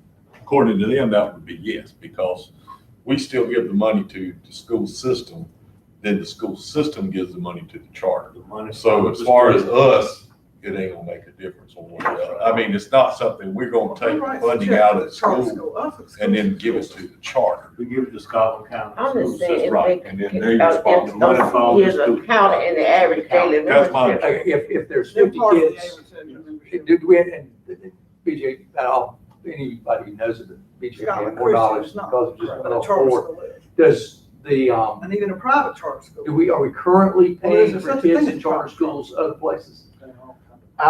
My last recollection was that we had a small number Some are for profit and some. that were in charter schools in That's other different. places. A small number. Maybe not They're large. not 10 or very 12 or far, 15. yeah. 10 or 12. At the most, Yeah. it's very small. But that school. But now this school, 350 big. and this guy has a very successful charter school in Fayetteville, Right.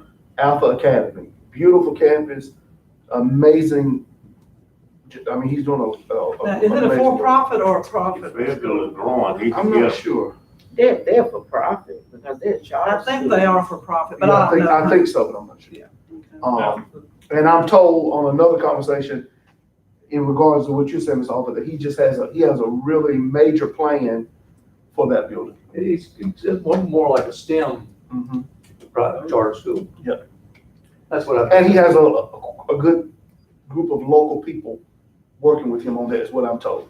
And I've been told it from school board members. Good group of our local people or federal. Fit Longer. Oh, he's gonna pull staff and and kids. students from But our. Scotland County schools don't need that competition. Oh, they don't. I Their mean, membership dropped. When I was on the board, they had over 8,000. oh, Now no, we're they down don't, to they're not 5. excited about it, but it No, kind of is what it is. He's but from, competition increases, Yeah. they increase their performance. And from, if what you're saying is right, the ADM's not gonna drop, then if we reverted back to relying on the school funding formula, that's not gonna do us any good anyway. It won't matter to us, basically. It's up to the school to fund them based on the ADM. So, you know, with the school funding formula, good luck. It hurts trying the to figure school that out. districts. I've been in oh, Oh, I know. about I guess it was before COVID, I just question, was in a how you gonna grow conversation about providing charter schools services, and how it impacts school profit when districts. you I got hate thoughts of them. I really do. all of I know that. that maybe Security, Yeah, you that's- have the counselors and all that. And that comes from that. He must have a plan. He's been trying to come here for a while. Yeah. Well, I hope nobody's trying to buy your IEJ and make that a charter school. I think that's too big for a chart. I may be wrong, but I was real surprised that this guy targeted no longer. Well, he tried to get Washington Park he too. tried to get Washington Park. He was in that bid. What's going on at Yeah, that's Washington one Park question. now? What is going on in Washington Park? That's Mitch Johnson. It's Ms. Johnson's community center. But what does it do? I mean, do they have recreation for the youth? No, he's Well, not. he don't have a center there, but I think they very similar to what part of the ministry. does. Adult, But it's more services. Yeah. Service, okay. Mental health stuff. Well, it looks good. There's Washington. I have nothing else to say. All right, Mr. Gibson. Oh, were you? Okay. I I need a gas. This was It's your turn, Commissioner Gibson. Okay. Your turn. Go ahead. One more item, two more Commissioner items? comments. You said you had one more. I said, I had no more. I had nothing else to say. Oh, okay. I was trying to move us along to the next. Okay. Who else has a About comment 20 or minutes, question? that's what take me. I've said my comments just Okay. in relation to what Mr. Gibson said in the IHA conversation. I'm done. Okay. Anybody else? I'm done. Okay, I'm let's, just excited, I'm just excited about this rescue, what you call it? recovery. Recovery. It's gone. And, I'm excited about that, and I'm excited about having a meeting to discuss I think things she's that we coming can back. do for the I think- stuff. Do we need to set some dates? Ms. McCall, I do have something to say.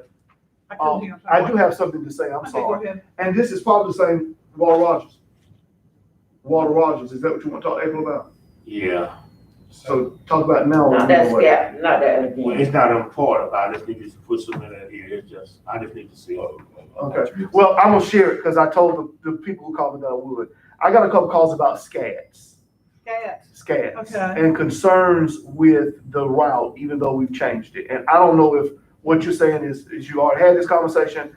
But the concern that I got was that we still have not created the routes in a way that some people feel is the most equitable for citizens. And the example that was given to me, and Mr. Alford, you probably know more about this than I'm able to say, but you helped me. Not sure. Cradle Street, Tuskegee Drive, in that little area, they have to go a great distance to get a ride. And what I said was, I totally understood, but I said there are citizens in Wagram who don't only get it once a week. So, I mean, I don't know that.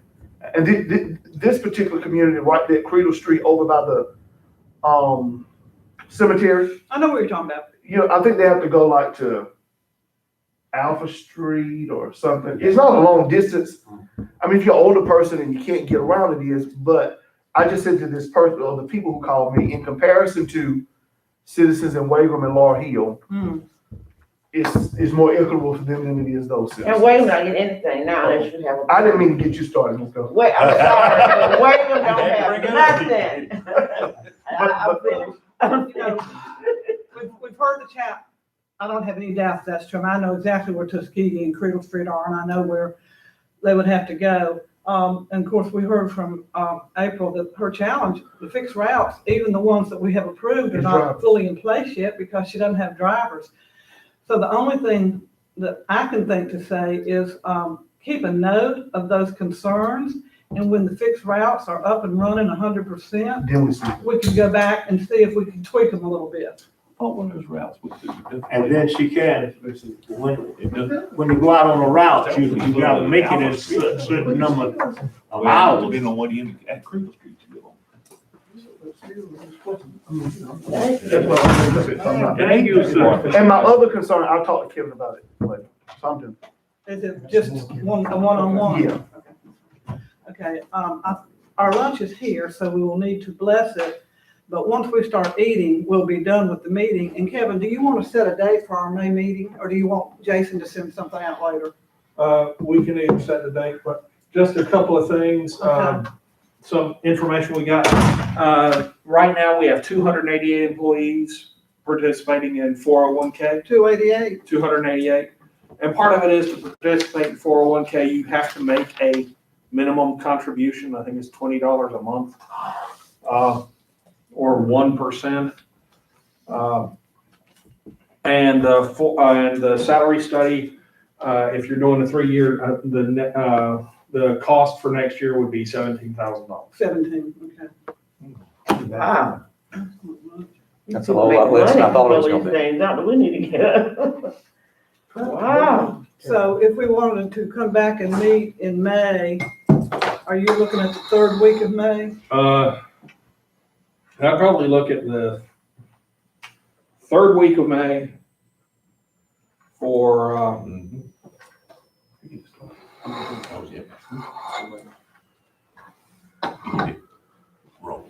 third week of May for more of a retreat.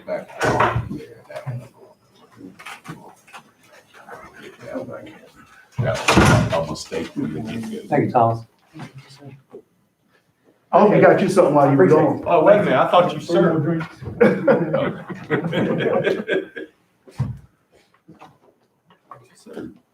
So if you're looking, the week of, Is that May? this is, well, oh, it's not. Is he, Oh, boy. I didn't realize I had something going on with me. Kevin does too. the week of the 24th, probably look for that week for retreat for the next budget work session like this one. And I will definitely have you numbers, some stronger numbers by then. So if you could have some, the policy committee next week or the week after. You said you wanted, us on that call with, were you worried about that? I know in your email, you said something about having the capital committee on that call. That call's not been scheduled yet. Okay. So, if we get that in, I'd invite you to that. Well, we can figure it out Monday night on this, right? Unless y'all just want to say that. And you're right, we can look at our calendars and bring them Monday night and get these meeting times set. How's that sound? Well, the 26th is clear for me if you want to, that's the week you're trying to come back. 26 would be okay if we were after 10 o'clock.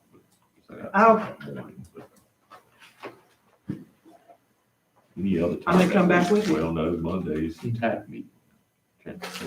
But I can, that week's relatively clear for me, but So you're talking about the week beginning the 24th, Kevin, of May? Yes. Okay. But I am gonna be gone that week. But I might could call in or manage to come back. Why don't we hold this until Monday? okay. And it could be the week before also, but. Week before is more better for me, but I mean, Yeah, the week it just before. doesn't stack up my whole week that way. The week before. I know. that's up to What y'all. about Friday, the 21st? That would work. Would that work? What day is Memorial Day? Maybe going out of town, Carol, on Friday. So the 31st, so the next 31st. weekend is Memorial. Yeah. Day. Okay. You leaving, Ms. Ghost? No, I'm just going. Let's eat for the food get cold. Yeah, we talked about it I Monday. got to go to the car anyway. Didn't you want a policy meeting before then? They wanted the policy committee either next week or the week after. May 5th would be the first Wednesday, which is when we've been meeting. John, can you meet next Wednesday? I can meet next Wednesday, I can meet Wednesday, May 5th at 10 a.m. Okay, let's do that.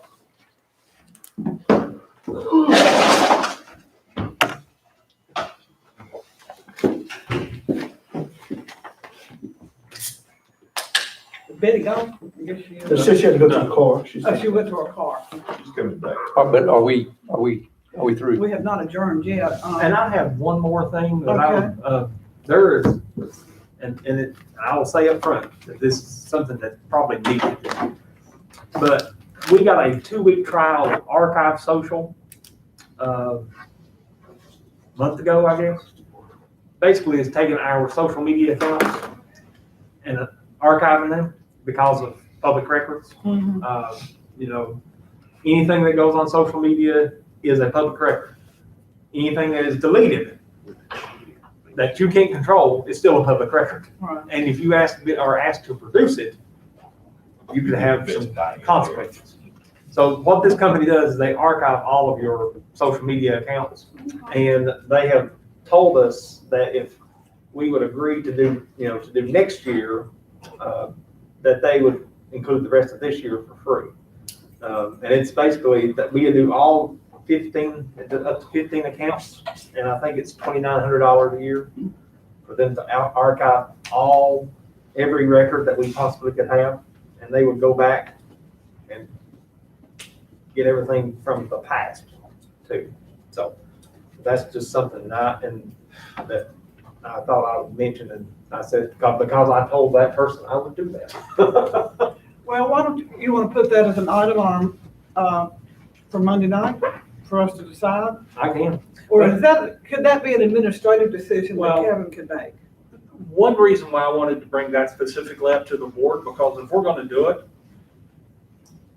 it makes sense if we do it, but I want to include your Facebook accounts on there as well, or your social media.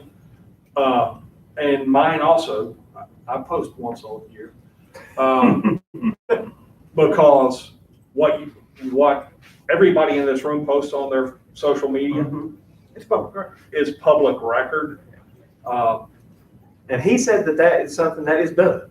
And the people in this room are gonna cause us more problems than what Parks and Recreation puts on their Facebook page.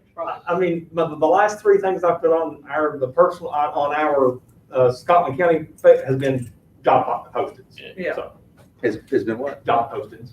I've put anybody that sends me a job posting for the county, I put it on our Facebook. So, And so that's why I wanted to that's why we talked about bringing this up to the board, because, the media loves elected officials' social media accounts. And the only question I would have is, is this a decent company, and is this they are competitive? What they're charging? They are the leading social media archiving company and they're actually based in Durham. But they archive for New York City. And, they're the big boys. They are. Okay. They do some stuff for the state of North Carolina. I mean, they're the industry leader, I guess I should say. Well, that's okay. God bless the food. I make a motion to adjourn. Second. And no disrespect to you, Jason, we agree with what you You said. can continue now that we have adjourned. We got Monday night to talk about that. This conference is no longer being recorded. All right, who's gonna bless? Well, I just did what I said I was going to do. Jason, do you know that if on Facebook, You go best to the best. if you share something, then you have ownership of it? If you just like something, would that get archived? That I don't know. See if you can find out at I some will, point. and they will know. Because, I mean, I see so many animal videos and I like them. I mean, that's a lot of archiving, cats or animal rescue. Jason, are you gonna give out the food or you want us to? Oh, sorry, I'm over here.